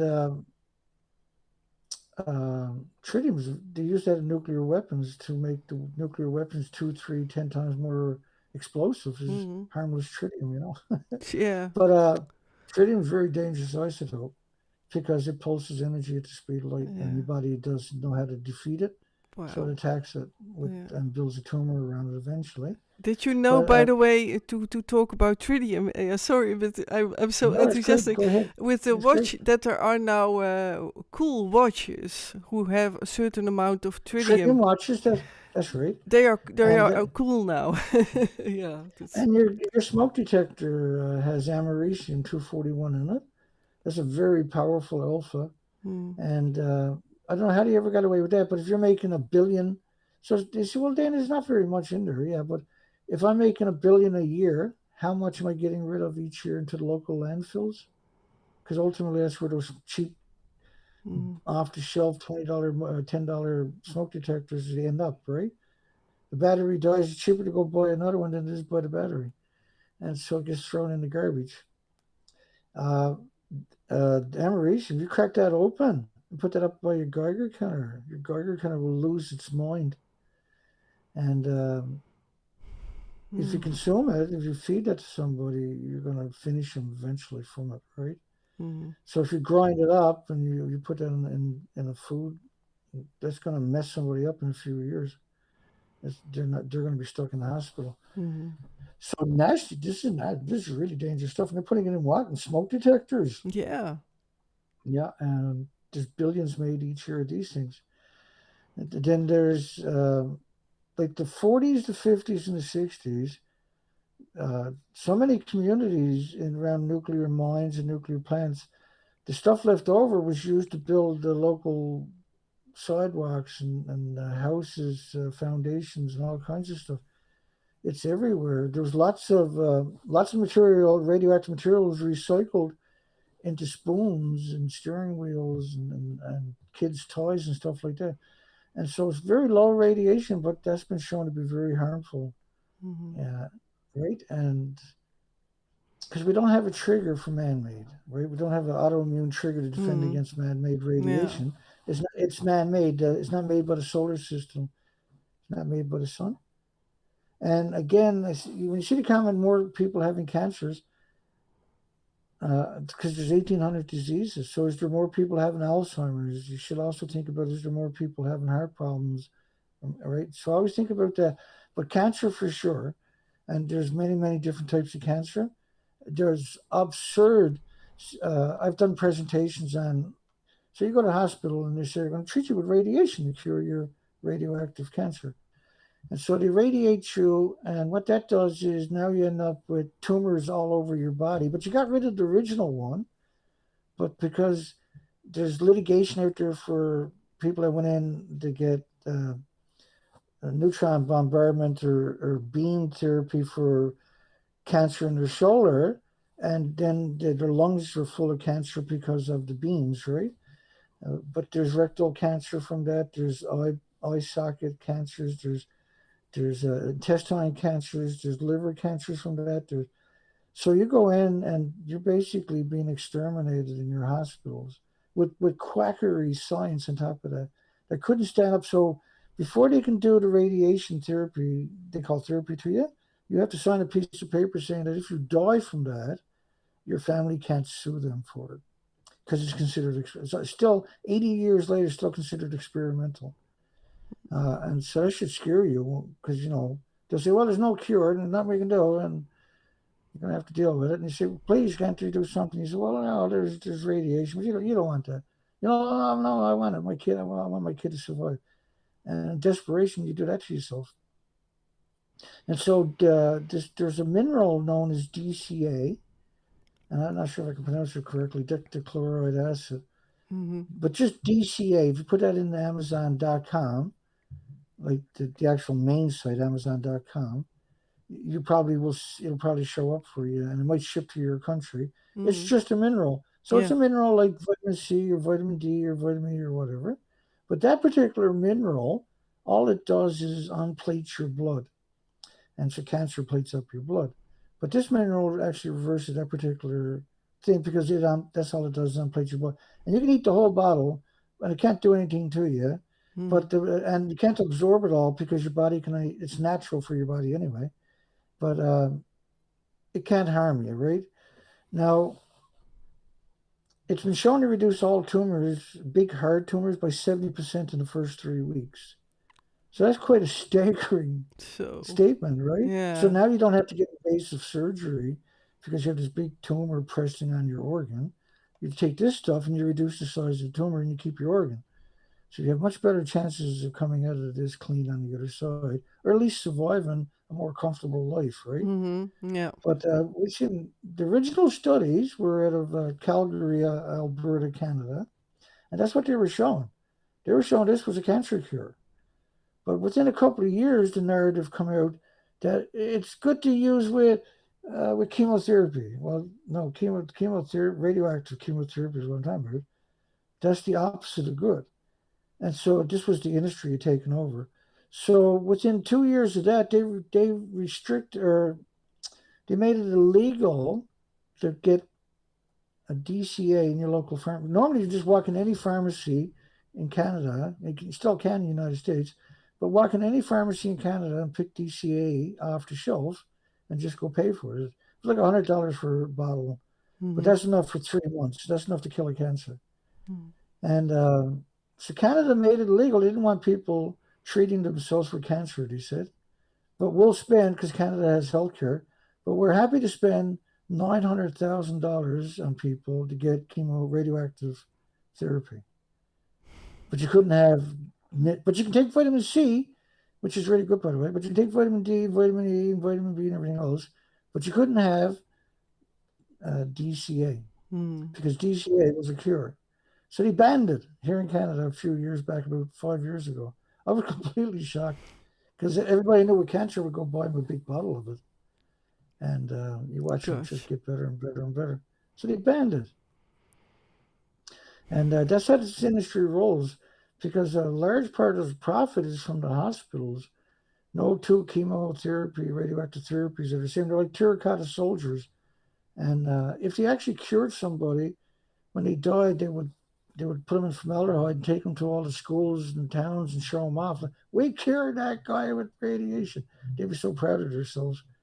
But I've never seen any examples. So I've heard people say, well, Dana cured me, Dana. No, you didn't have cancer in the first place, is what happened to you. Because 3% of the people diagnosed with cancer didn't have cancer in the first place. That's usually, and that's the usual, um, the survival rate is about 3%. Mm-hmm. So in Australia and Canada, or Australia and New Zealand, Australia and America, America was 2.6%, and Australia was 3% of the people with radiation therapy lived 5 years or longer. And so the study was asking, why are we doing this? Why are we using radiation on the people in the hospital with a 3% survival rate after 5 years? So it's Mm-hmm. it's 97% death sentence. So they suggested not to take anything because you had better chances of going into a remission than you did of coming out the other end of chemotherapy. And chemotherapy was a very toxic thing to do to the body. So your quality of life disappeared immediately upon them injecting this hideous, monstrous odious isotopes into your body. Well, maybe it's another question. Are you ready for another question? Yeah, absolutely. And I just wanted to mention, you take a drink. Do you need a break, Dana? A short break? No, I do 5 shows a week, and I'm sorry, I apologize, everybody. I might burp and everything when I'm doing this because I've been doing this for so many years. Yeah. Yeah, if you sit there and talk to yourself for 2 hours a day, try telling a psychiatrist you're not crazy, right? Well, there are far Besides, more crazier people in the world. And you know who I mean. if a psychiatrist asks me, "Does I talk to myself?" I say, "Yeah, about 2 hours a day." Yeah, it Yeah. is. It is a question, but it was already 25 minutes ago. And if it's not fitting in your train of thoughts and train No, it's of the great. whole, then just mention that. But it is. Oh, all good. Now, Tineke Jessie, so nice of you. She also greets you, Dana, and many Hi others, there. by the way, Thank you, are everybody. so happy Welcome. to have you back. And Yeah, me too. I'm happy to see you. one of them came by and said that even they afterwards they watch it again to really dig in and really let in your information, and they love It's your a lot. information.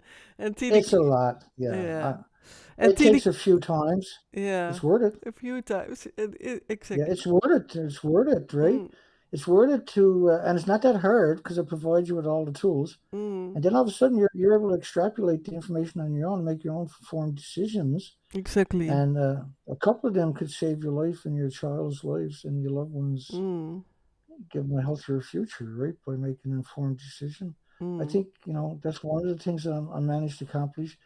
I've wrecked the nuclear industry for sure by spreading disinformation because you don't see a nuclear renaissance, but you see all this hyperbole, this fake nuclear renaissance, but it's simply not taking place and statistically. mm, So in that scale, I um, I still accomplished lots because I'm targeting policymakers and investors, but also I made it so that anybody can understand it. I 100% believe everybody 100% are capable of learning this information if they give themselves a chance. And if you watch, we got 5 videos on this subject on your site.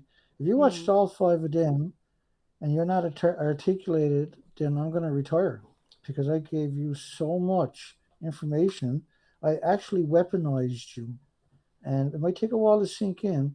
But if mm. somebody challenges you on this topic down the road, you're going to be surprised what you absorb watching this. You'll be surprised how articulate you actually really are at the end of 5 episodes, right? Yeah, exactly. And then also tip for everyone. Watch. I have a playlist of all five. Well, it's now the fifth, of course. What we're doing now. So and even the Tineke Jessie says like, when is Dana coming back again? So she says it, she Oh asks yes, it no, we'll be back. twice. We'll be back. So so she. Not getting rid of me that easy. No, Well, I try. This is my favorite environment: is sharing information. I absolutely yeah, exactly. adore doing that stuff. Yeah. Yeah. Another question from and Quinn on YouTube, but I think it already came by. What half-life does tritium H3 have, Dana? Wow. Somebody said tritium H3. I can't remember the last time somebody actually said H3. It has a 12-year half life. But you're not going to find it without uranium, plutonium fission products and curium fission products, which is thousands and thousands of years of half life. And for every tritium you find, there's 600 isotopes you should find in the same sample. So if you take a liter, I wouldn't be surprised to see 600 betas, alphas, neutrons, gammas, and the X rays extrapolated from it. So whatever the strongest signal is, which is probably curium isotope and plutonium, uh, you won't be able to find the other isotopes because that one's so strong. That'll drown out the signal of tritium. It'll drown out the signal of cesium. It'll drown out the signal of hundreds of other isotopes because it has so much energy. It'll dominate your Geiger counter, so to speak. And so tritium does have a 12-year half-life. That's not, there's 10 half-lives, but it's impossible for tritium, and let me bring you up to the share screen for just one picture, Mm-hmm. and that way people can understand why I say things. When I bring up the pictures, so there's no way to misinterpret what I'm saying. So the building to your left didn't just lose tritium; it lost around, say, 10 million pounds of uranium and plutonium and major daughters. Tritium is the last one you're worried about. The people to the right are pretending they're in the top of the building that doesn't exist. So you only think about tritium and you don't think about all the other isotopes that I was just talking about. So the whole planet has been misinformed so much, and this is a sustained campaign since July the 13th. It started in South Korea by a professor of nuclear and quantum engineering who came out and said that Fukushima's nuclear meltdowns was equal to 3 grams of sugar cubes, 3 sugar cubes going into the Pacific Ocean, and that the 1,000 tanks was the same, only had tritium, and that amount of tritium was equal, um, that was 2.2 grams. So the claim that only 2.2 grams was all got into the buildings that don't exist anymore was acknowledgement that they killed the ecosystem, and so now they're trying to bury the fact that there was any event at all. But because that information has been around for so long, I think it's a stunning story that they're coming out and talking about tritium 12 years later, when that's one of the very few times we've ever heard the word is is on August the 24th. And again, I'll bring up the pictures one more time. And just let me, when you look at these pictures, remember the reactor's tritium is the very last isotope you're worried about. And the building to your left is completely gone. Why are they pretending on the right to be in it? Because it's not tritium. So this is unit one blowing up, reactor cores at the top of the buildings, which is seeing dispersion there. The little square boxes to the bottom, they're 190 feet tall. That's the same size as the reactor that just disappeared right there, the top of it, which is that one. And to give you context of how big the buildings is, this picture, this is the constructing the framing for reactor one off-site, and they bring it in with cranes and assemble it because of lethal doses, right? But you can see how big Buddy is right there. Then you can comprehend, and you can see the structure over here. You can comprehend how big that is. So remember, it's 190 feet tall. There's 4 stories like that. And then they put a Kevlar sarcophagus around it. And then after 5 years, they took that off again. Now, that Kevlar sarcophagus, if you take a square foot of that, it's so radioactive, and you bring it to a mall, everybody who walks past it for 1,000 years will drop dead. That was reactor one. This is reactor two. This was 100% meltdown and lost 6 to 10 reactor cores in the fuel pools. These are infinitely more than Chernobyl. Then there's reactor four, as I showed you just now. I just want to show you reactor three. This was the mixed oxide fuel. This had already fuel gone through chain reaction once. And so the problem with, I'll come back over you guys. The problem with the mixed oxide reactors, well, the problem with any reactors is the radioactive fallout is 2 billion times more toxic than industrial poison. So think how bad industrial poison is. So if I take industrial poison and I got my little Instagram account going, and I'm videotaping it and I'm putting it in your tea, and you drink it and you drop dead. And so like, wow, they dropped dead. That was fast. And so the police are going to come and arrest me, and they're going to do documentaries and how what kind of terrorist I was and everything else, right? So imagine nuclear is 2 billion times more toxic than that, right? And this is why we had terrorist laws for this stuff, because it's so toxic. And the industry is very secretive. And so they've done a lot of interbreeding. And over generations, this kind of relationship among the employees has produced the current generation of the nuclear industry, and what we call the entitled lot. And they've been coasting on their ancestors' legacy in the nuclear industry, which is just horrific. They've been desensitized, and they're genetically predispositioned to create more pollution, because that's what all their legacy of their family has done. And so they're a threat. what they're doing. And we've seen this in other industries like the military and that. It never turns out good for the 8 million species in humans. Okay, I got sidetracked. Was there any other questions, Ray? No, it's also nice to read out loud a lovely comment, and again, so many people, again greet you, or Yeah, so, hi and everybody. Thank you also, so much. yeah, everyone is so sweet and respectful also to each other. I love that also. So thank you all for watching on all the channels. By the way, I'm live on Trovo. I'm live on also on Rumble, on YouTube, on Twitch, and 3 Facebook pages. It's So crazy. it's crazy, huh? Yeah, and I managed to do that. So I'm very lucky that Not just everything once, but a runs. number of times. Huh? Not just once. You've done it a number of times. Mm. I'd be pretty proud if I could do it once. Well, you have other qualities like have incredible knowledge. So about nuclear and Helps. energy. And Jos says, for example, we love you, Dana, and we are always learning from you. I also know Betje van Power, that's a name, from that because I asked you those questions in all 5 live sessions and have now learned even more from them. So yeah, he says Thank you. so that those comments, well, they're lovely. Thank you so much.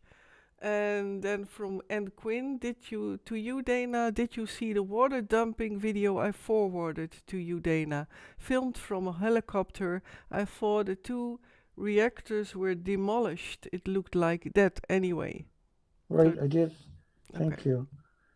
And I'm sorry, go ahead, Ray. Anything else? I'm going through the chat.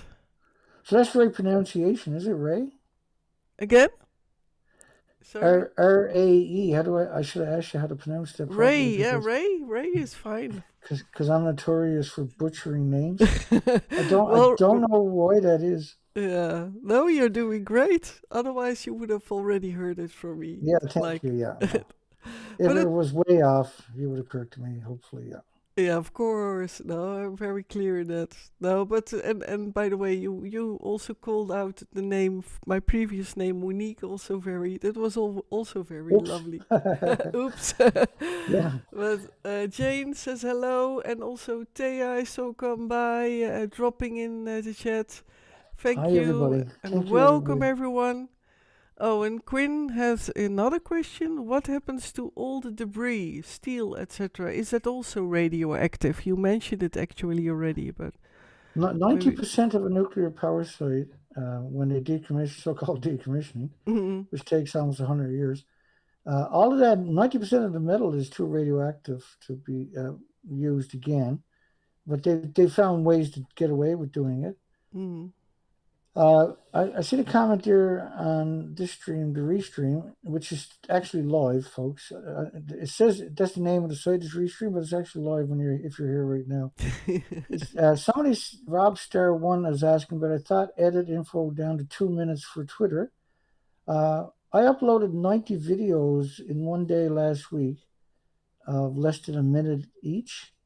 And then Google wouldn't let me upload any more videos for 24 hours. But I got 90 of them up that are less than 1 minute, just so people can have that bite-size video that is like bam, and you got all the information. They're like, well, I said that's a pretty neat little package. Yeah.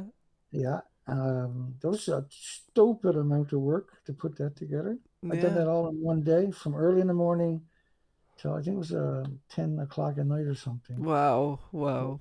It was nonstop. It was really something. It was a lot of fun because I know these little videos, but the most I got on any video was 70 views.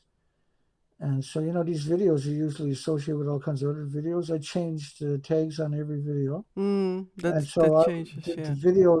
my videos didn't make it out there, unfortunately.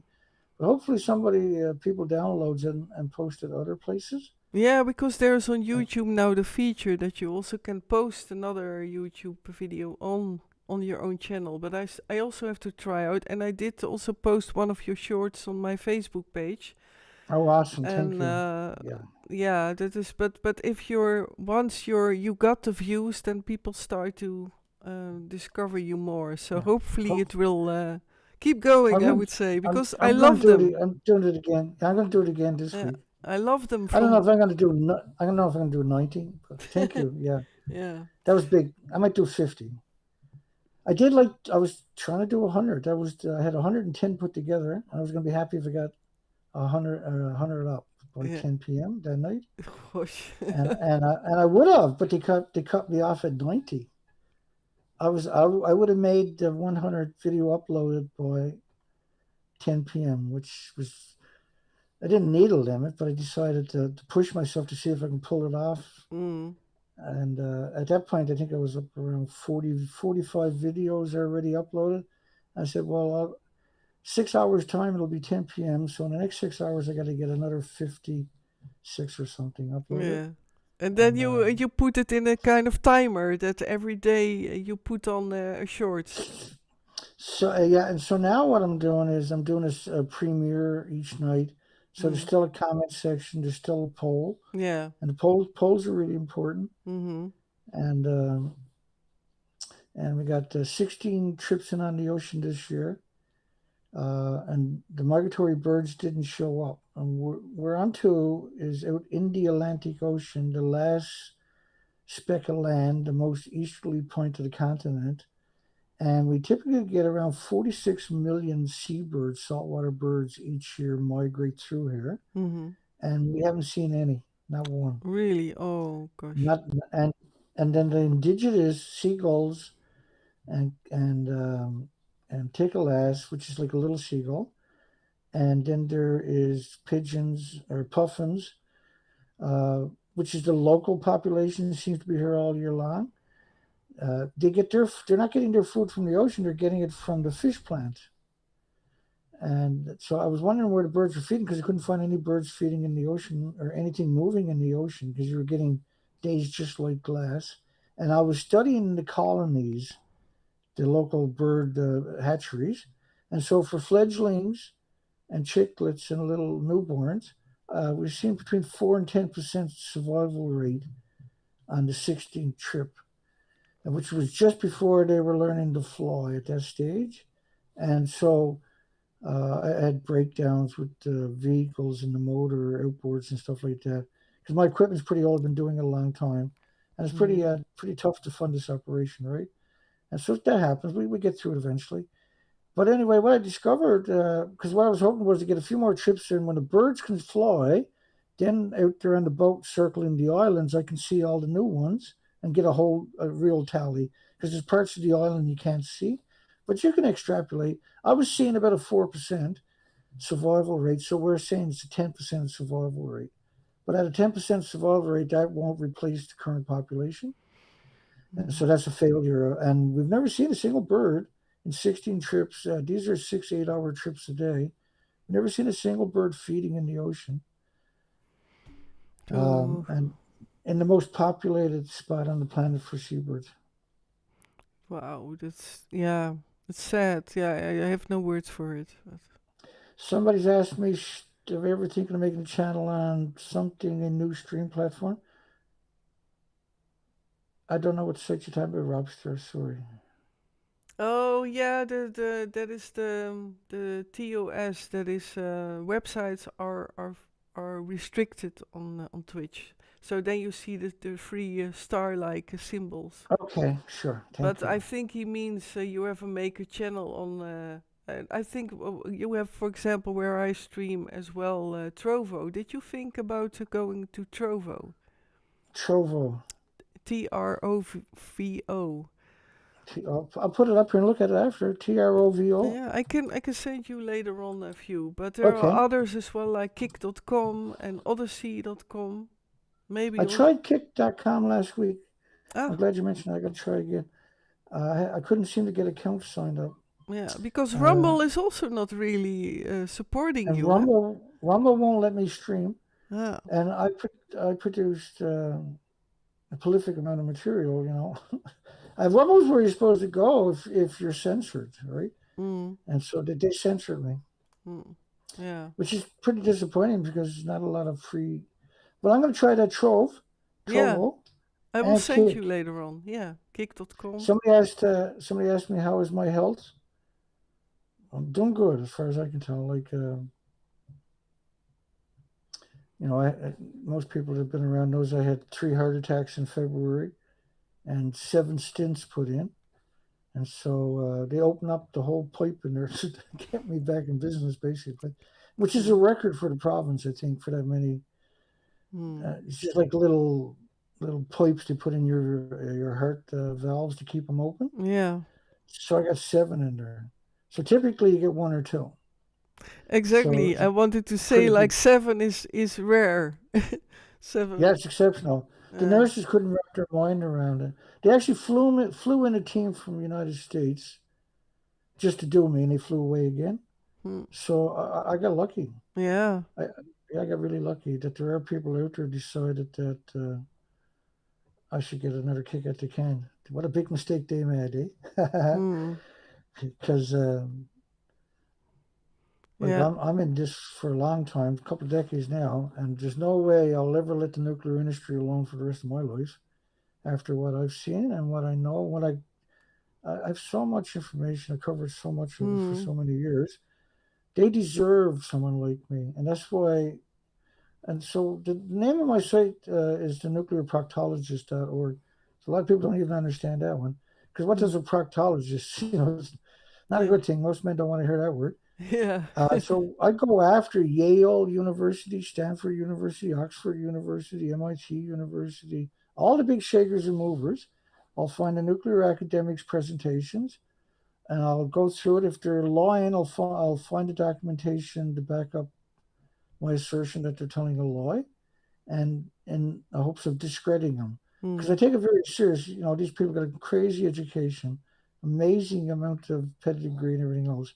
I mm, don't have a right to attack that unless they deserve it, right? So I do my homework first, and if I find them to be completely heartless, soulless creatures, completely dishonest, then I'll come out and try to expose them. mm, And it's surprising how many of them reacted to my dissection and I provide the documentation. And what I discovered was that all of them were completely dishonest, and mm, that shocked me. Right? That's disappointing when you can't trust the scientists or your major universities. Completely disappointing. mm. Yeah, exactly. And you were talking about health-wise. And by the way, thank you, Sunbeam Sting, for mentioning your website. But I also have it on stream all the time, so people can also see above us on the live. Okay, They see also awesome. your website. Thank you. And another There's question, lots of health-wise. articles over there. Go ahead. Yeah. Yeah, health-wise, it's from Thea, and it is a question, so I will translate it. It is in Dutch that she had 2 times radioactive tablets for these glands here. Um, For the thyroid. yeah, thyroid glands, exactly. I know that. Sure. No, But that's good. Yeah. so she has now many health issues. Is that possibly, can that be also the cause by these tablets she Yes. took? And by the Yeah. way, it's pretty.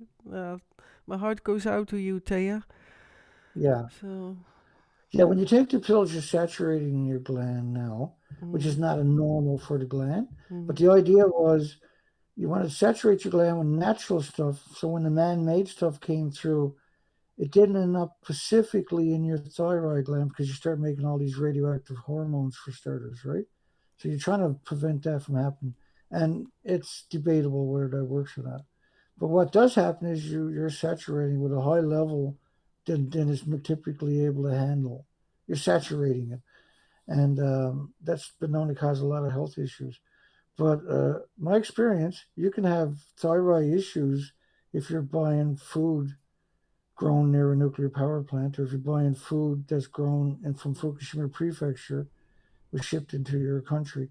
mm, Like in Canada, Canada removed all restrictions on Fukushima after 93 days. Um, but 55 countries banned the food from 14 prefectures, not just Fukushima, which is basically half the country because they're big prefectures. The food was banned from half the country, 14 prefectures, for a decade by 55 countries. But so Japan couldn't ship the food anywhere, only Canada for the first 10 years, basically.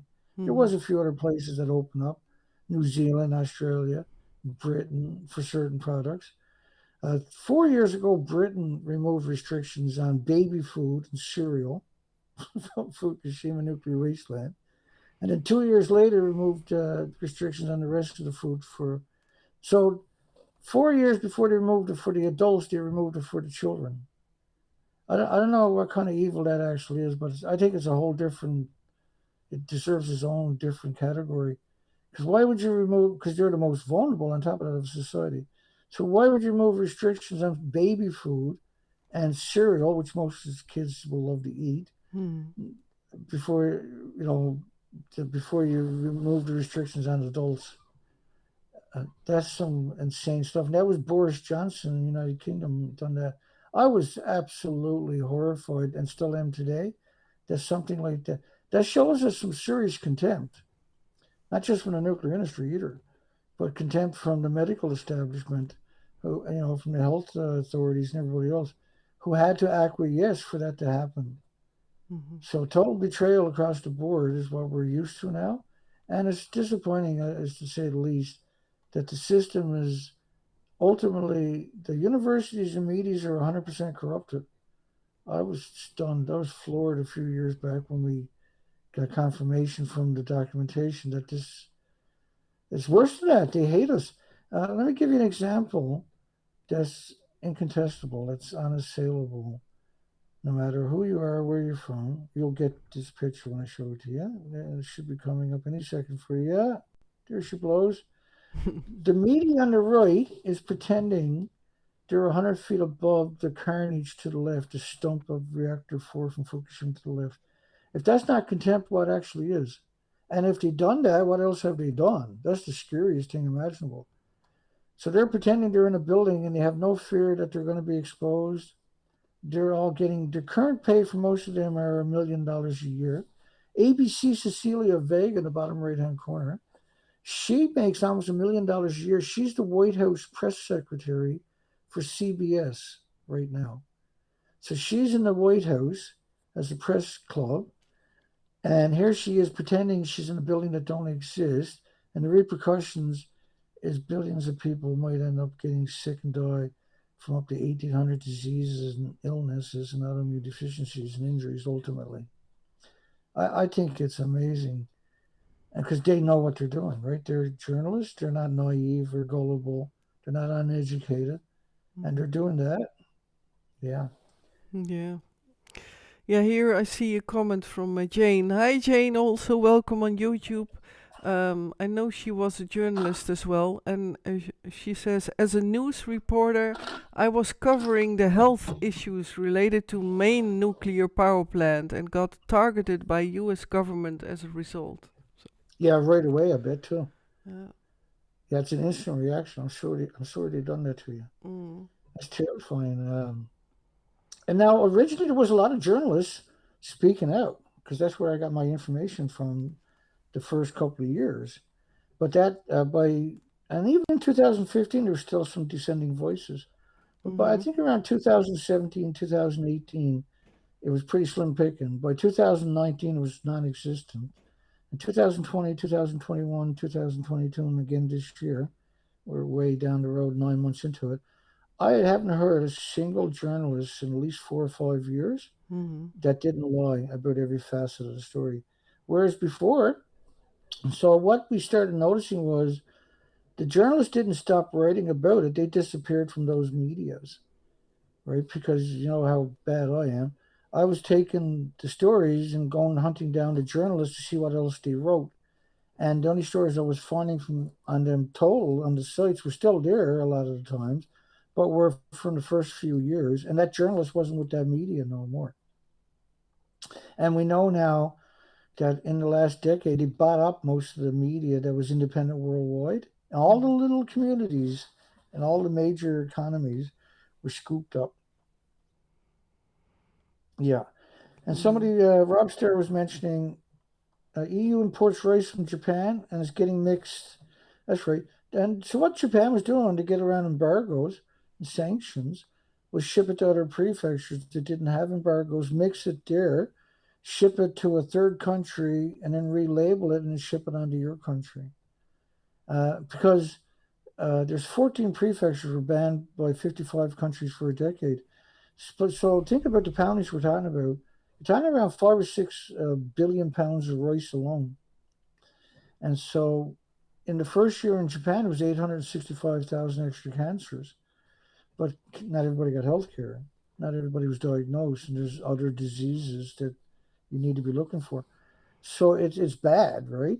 And so what they done was they shipped a lot of that food. A lot of it was turned into sake, and the Japanese prefecture government itself opened a sake shop in New York City in America to sell the sake they wouldn't sell in their own country because of the radiation.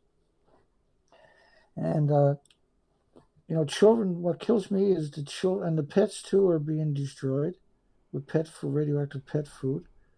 Um, and then there's no need to do this to humanity. Why? Like, I've heard you've heard the expression of depopulation probably for a lot of people out there. But this is not depopulation. This is extermination. This is all species. This is uh, textbooks call it an omnicide, where you attack all species, bacteria, fungus, and everything else.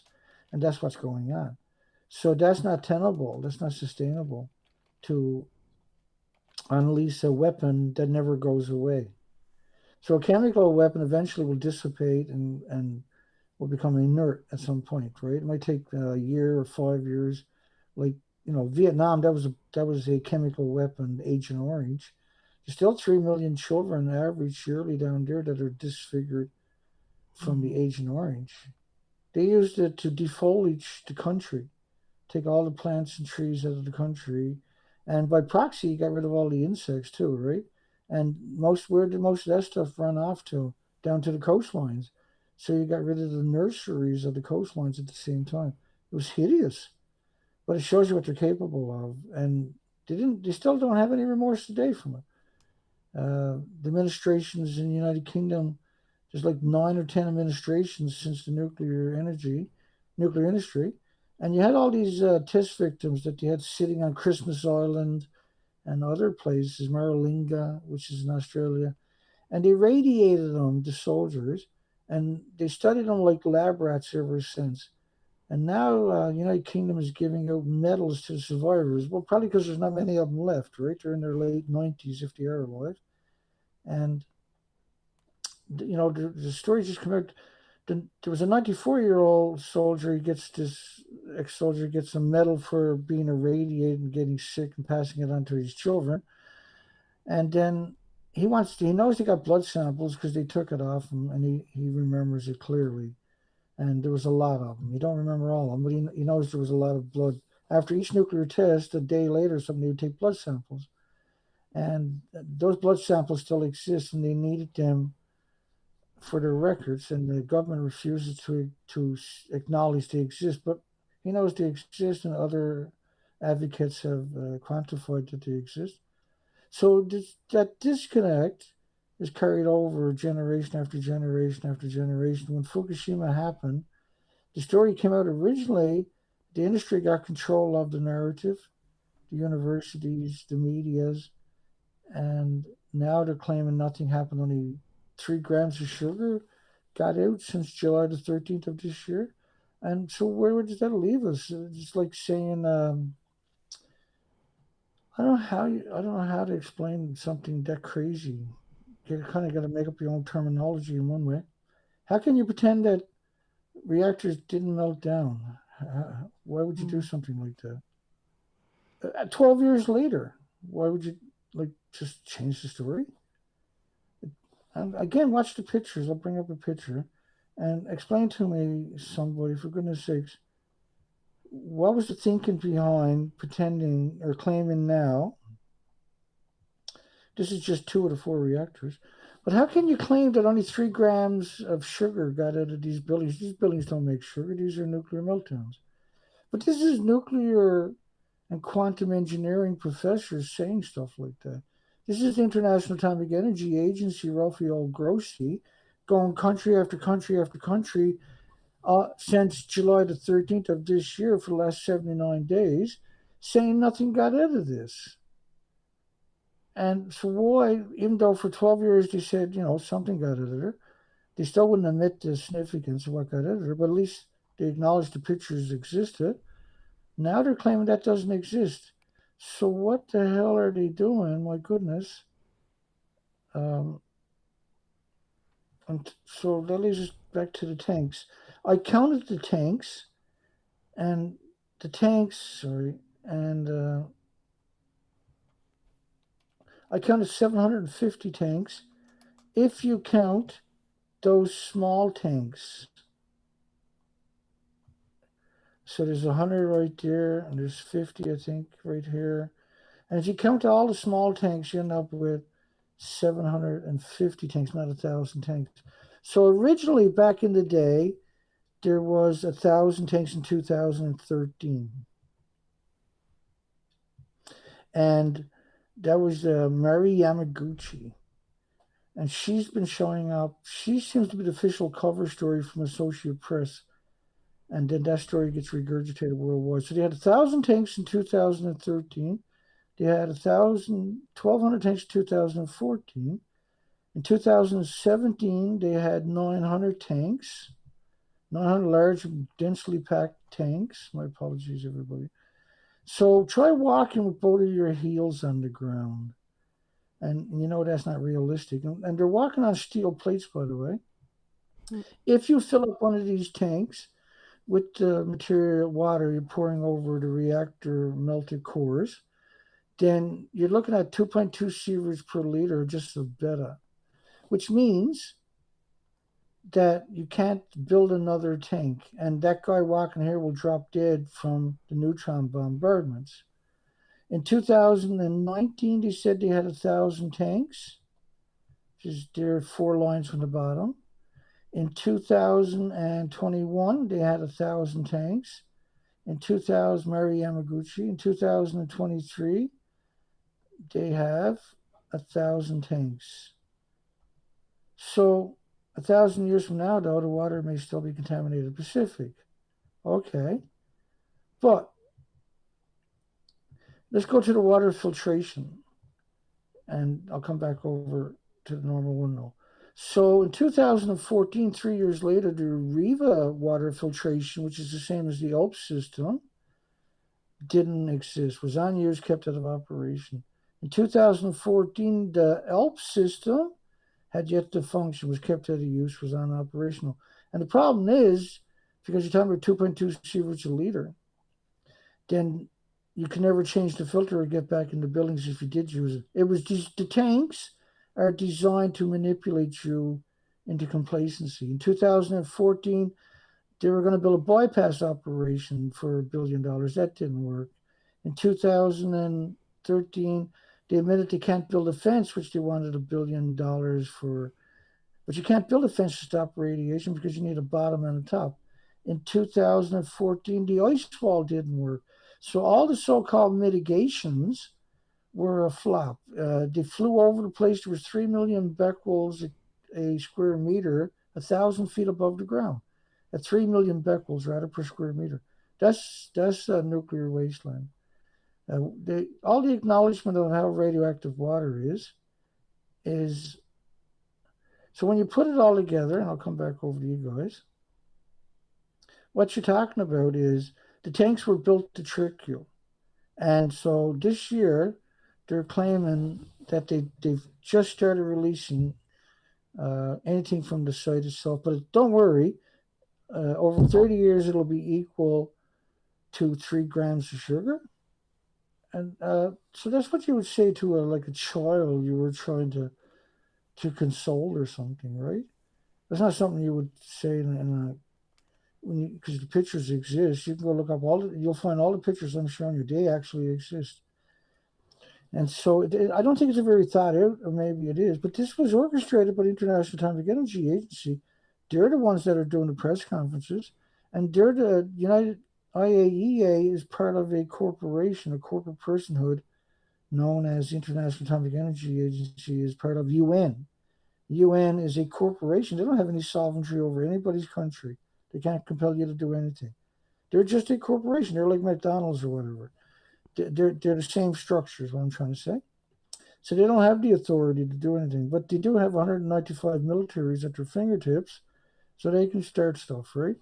But they don't have that authority, and they admit that they are not regulatory agencies, that they don't collect samples on their own. They've only been to the plant 5 times since 2011, 12 years, and all 5 of them were this year. One to promote redistribution of 30 million one-ton bags of radiation that they picked up, and the other one was to promote that story of 2.2 grams of tritium is all that got out of buildings that don't exist.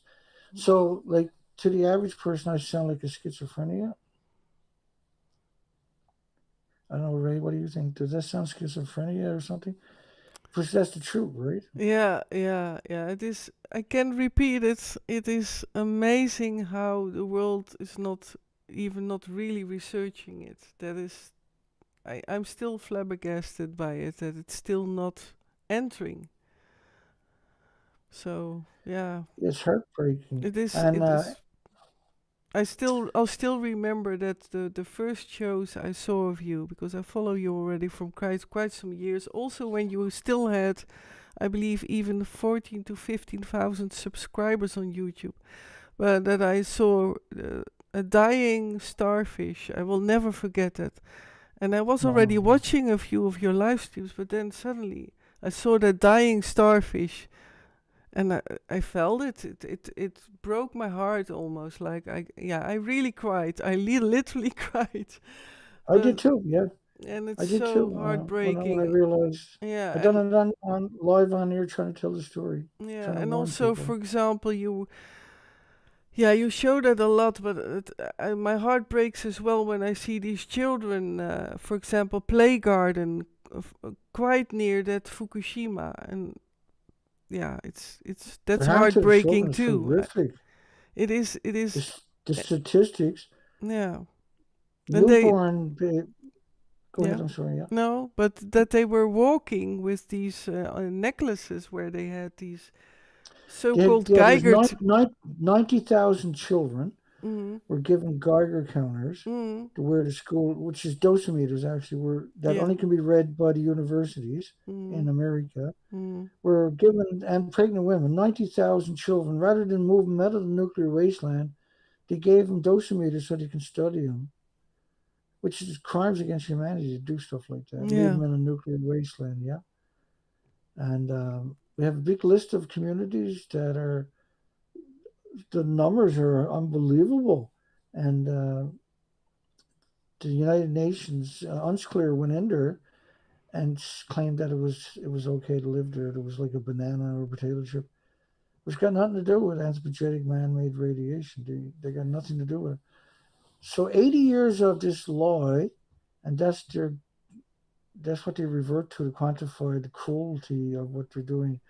I get angry about it when I see the children being mm, into the nuclear wasteland. I have a huge collection of Geiger just after the accident where they're checking all these children with Geiger counters. mm, What happens though is the Geiger counter gets a big dose and it breaks.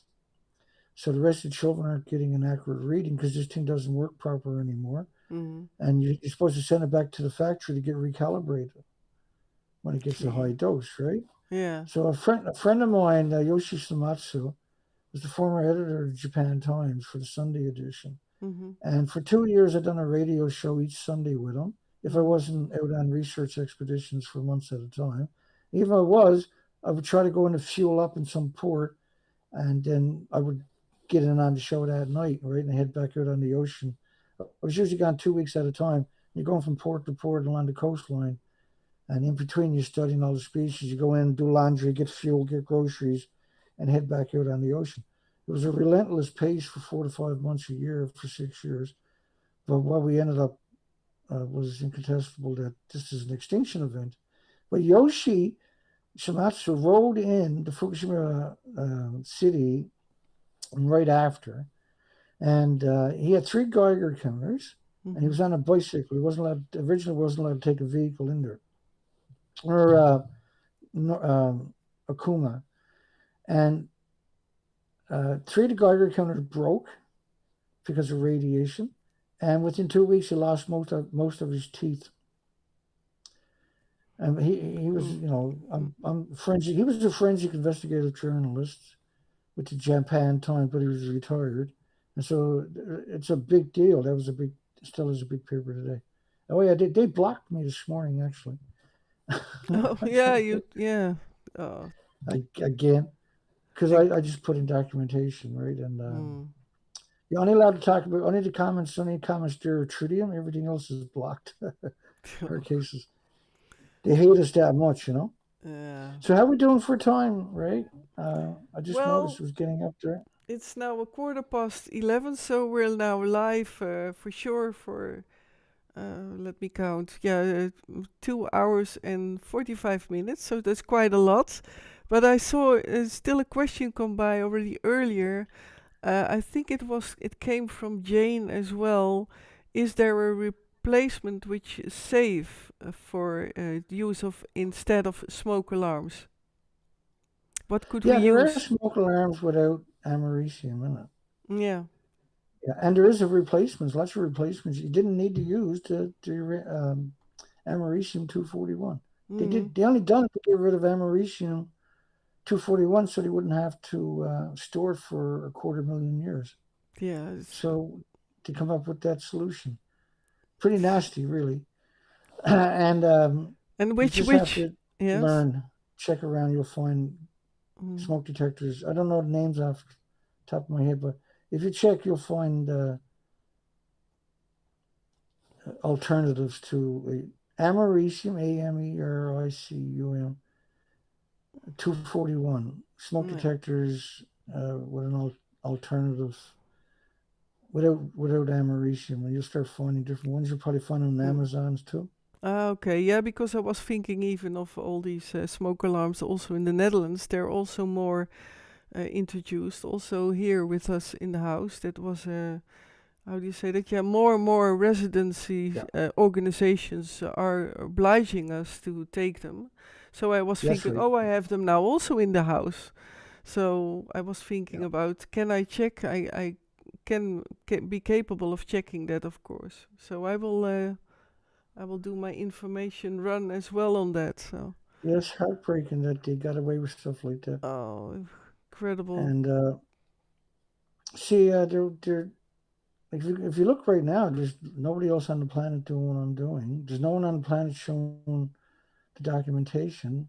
Mm, And so I've been trying for over a decade doing these shows 5 days a week, and in the hopes that I would create like 500 people talking about the subject, and with your other stuff that they're doing, and it didn't happen. Oh my mm. God, because it's such a difficult subject. So Yeah. I've always tried to make it more accessible because I'm starting to wonder if we'll ever get like you're doing it. So right, so you're actually talking about it. You got me on. You're talking about it. So you're one of the very few people, right, that is understands that. Hey, this you folks. You've got to protect yourself. You got to know about this kind of stuff too. Mm, And I'm not seeing that, but I'm not seeing. And I don't fight it anymore. But it's just I was expecting a lot of people because it's pretty concerning to mm. pick up on it, and it never happened. Yeah, well, at It's least the it's confusing. disformation, what they do about that Fukushima one reactor, that it's the BBC. You show it every time, that video. So there is a cover up going on. Um, 100%. Yeah. this Shocking. yeah, and I must say, I felt for my feeling and from my heart, like I want to invite you, but I also did a couple of months thinking about it. Should I do that? Because I knew I have not the knowledge like you have, but it is really, I learned so much also by having you in my live stream. So I'm really honored that you're here, a Thank guest you. for the fifth I'm time. definitely.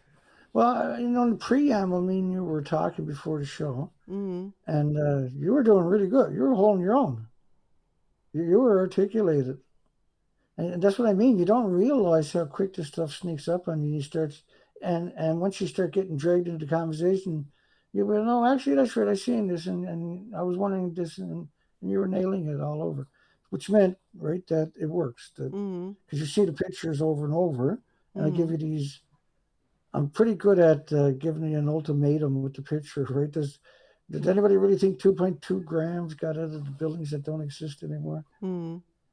Could it possibly be that 10 million pounds got out of the building? Because that's quite the difference. Mm. You Yeah. know, Yeah. yeah. If you go to your if you got a business and you ask your employee how much money did you make today, and he says $2.20, and you check your account and you got $10 million in the account, then you're wondering why they said $2.20. What's going on there? Why did you do that? See, but in this case, we can't ask the question, right? Mm. Because they're saying 2.2 grams is all they got out of the buildings, but each building had around 10 million pounds, so it's around 40 million pounds Yeah. that got out of the buildings versus the official story is 2.2 grams. Mm. And it's like, what? So I thought that might resonate for people. I hope it does. Yeah, yeah, for sure. And by the way, not to go away from the subject, but it is Thea still has a comment here about her yeah, it's in Dutch, so I translate it in English. The first time after the treatment, so that was with the thyroid gland here earlier, Thea. Right? After the treatment, when I came home, um, there was a car which has that automatic that the automatic can steer and it's funny Okay. to translate So, it, but it's like a self-driving car, I yeah, think, yeah, that's and right. Yeah. that started to spontaneously drive while everything was out, was everything was off. So that's what she shared, that it was weird after that treatment with the Wow. radioactive. Even my ears, my, my earbud fell off. So did you get the question, Oh, Dana? It was hard to translate, Dana. I apologize, it but was that was actually so I don't know where to go with that one. That's yeah, me neither. But I think she wanted. It's more like sharing, and yeah. about that she She's talking felt about. maybe there is a connection with the with the energy, with the radiation, and that Uh, that's I got studies that show that certain frequencies will excite the radiation, the mm, isotopes. mm, And so certain isotopes can be excited by certain frequencies. And so that's a very bad thing.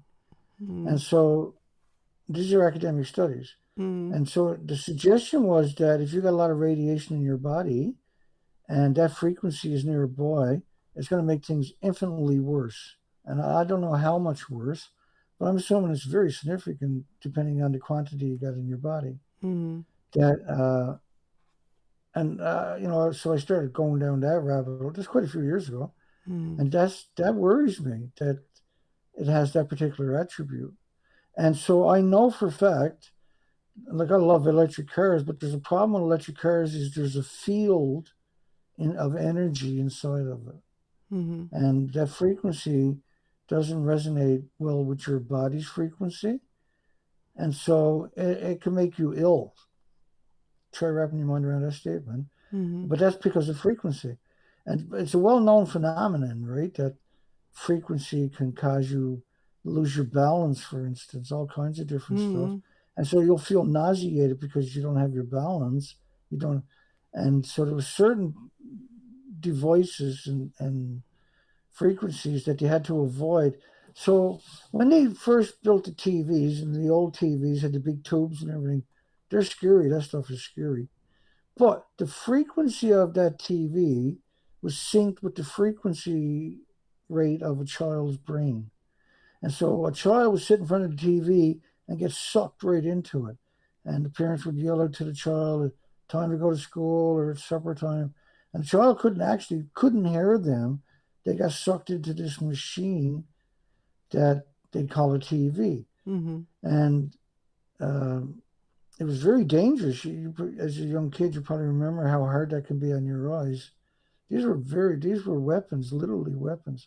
And so when TV first came out, it was so powerful that if the left-leaning political party, was on TV for 2 hours, they had to have the right-leaning party on TV for 2 hours too, because if you don't, then everybody's going to vote for the left because it's such a persuasive platform, see, and the frequency was Mm-hmm. so effective. Yeah, and same.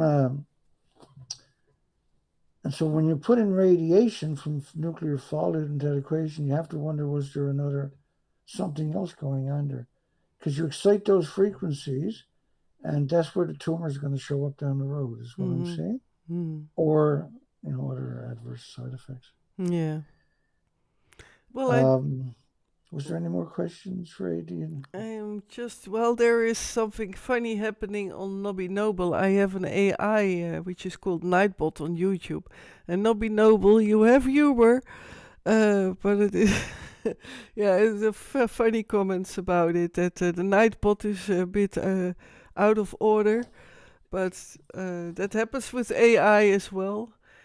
Don't see any other questions. I will check on. Let me see. Maybe I can do something about it, Nobby Noble. I'm doing a lot of channels at the same time, Dana. So I apologize Yeah, for no, that. it's all good. No, no, I can't imagine how difficult it actually is. I learned from that also a lot. So no, don't see questions there. Uh, on my other channels, not no, I don't see any questions. But yeah, we are already live for almost 2.5 hours, and my experience is that information can only enter in people for a certain amount of time. I think you know that as Yeah, well. That it's 100%. Yeah. otherwise it's an overload, or well, people can of course rewatch it, but I also feel a certain fulfillment in it. And do you have something to say yet, or what you wanted to? At the end of it here, no. Just that getting educated is never going to harm you, and unfortunately, there's nowhere else you're going to get this information, these pictures, and these presentations, this documentation, the research that I've done. And so it's all here in a nice, clean package. There's 5 videos on Ray's site, which is just tons of information Mm, that there's you can extrapolate accurately your own questions by watching these videos. It's all here. We covered a huge amount of subjects. It might not mm, seem that way at the end of the show, but um, you know, I'm very content that we got out this much information in a single show, and exactly. so I feel great about the audience is well informed if they watch the whole presentation, and if not, this is their first time ever hearing it. They might need to listen to it in the background a couple of times, but it will resonate because of the pictures. It will sink in, Yeah. and they can't fool you. So we won again, see, by doing that. Mm-hmm. Each time we do this, people win. Okay. Exactly. And I still Uh, will check still some comments here. yeah, Jane just says, have a boom. yes, it was the 1980s. I was exposing the dangers. I was blacklisted and could not get a job riding in Maine after that. There was a strong anti-nuke community for a while on Maine. That's what she mentions. Wow. Yeah. Yeah, I've heard similar stories over the year, and every time I hear it, Mm. it makes it just helps. It adds up Yeah. to the real horrors. This industry is crazy, and It, they need checks and balances. And we don't have any. yeah. Well, what for me is so entering is like all that stuff has been stapled. So because it's indestructible, it's man-made, and then I talk about the nuclear energy. Yeah, the longer it keeps going, that pile staples, and then it's even a harder problem to ever get rid of it. You know, that is the scary thing. I think. What do we leave behind for the generations to come, for our children's future, for Earth's future? So yeah, I'm That's the really right. That's the right way to think. Right, Yeah. that's the appropriate thing to think. And it might seem depressing to some people, but Yeah. that's how you come up with solutions. You got to have a talk about it. So if it's Yeah. depressing, then it's a worthy problem to deal with, right? Yeah, exactly. And yeah, it's yeah. That is the hardest thing for me. Like it's staples, and yeah, is there a solution? Well, you can hold them accountable, so that's pretty cool. And it's not too late to hold them accountable, and it's not too late to start coming up with solutions.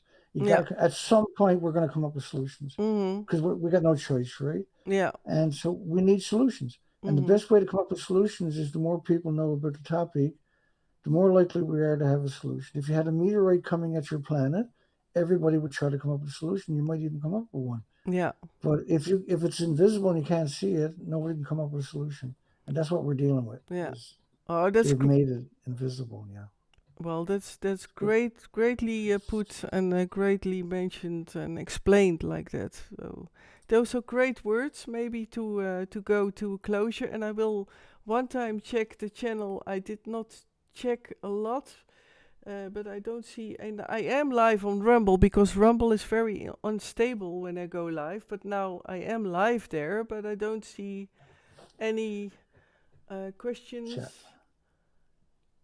Oh, that's no questions further there, and I will check on Trovo, one of my favorite channels.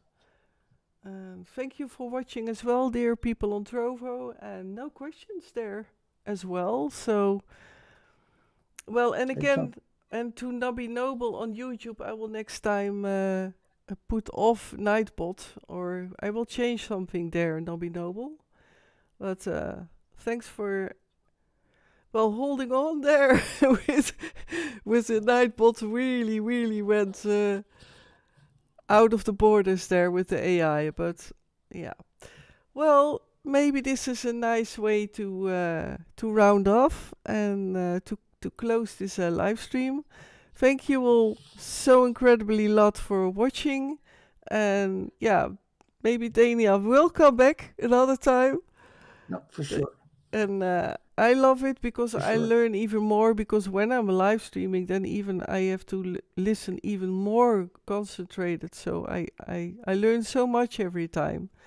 So thanks so much for being here again, Dana. You're welcome. Thank you for having me. And well, then I say we will see you next time, and I will also put it on my channels and promote you Thank as you. well. And dear people, follow Dana and support him as well. By also because you also have your t-shirts and so on. You have your own. I saw a some of them are couple. I saw a some of them are couple. doing pretty good. Yeah, I saw So some. awesome. Yeah, I saw. I visited your web shop and I saw very funny texts, and that's very great things. Yeah, So yeah, my shirts are the best, man. The quotes on them are yeah, they're great. save the whales, ban nuclear power, For example, yeah, the save the hoodies. insects. Yeah, hoodies. I'm Exactly. surprised how good that stuff does. Now I don't make any profit off my shirts; they're all at cost. Mm. But just having that out during the conversation is worth it. It's pretty awesome.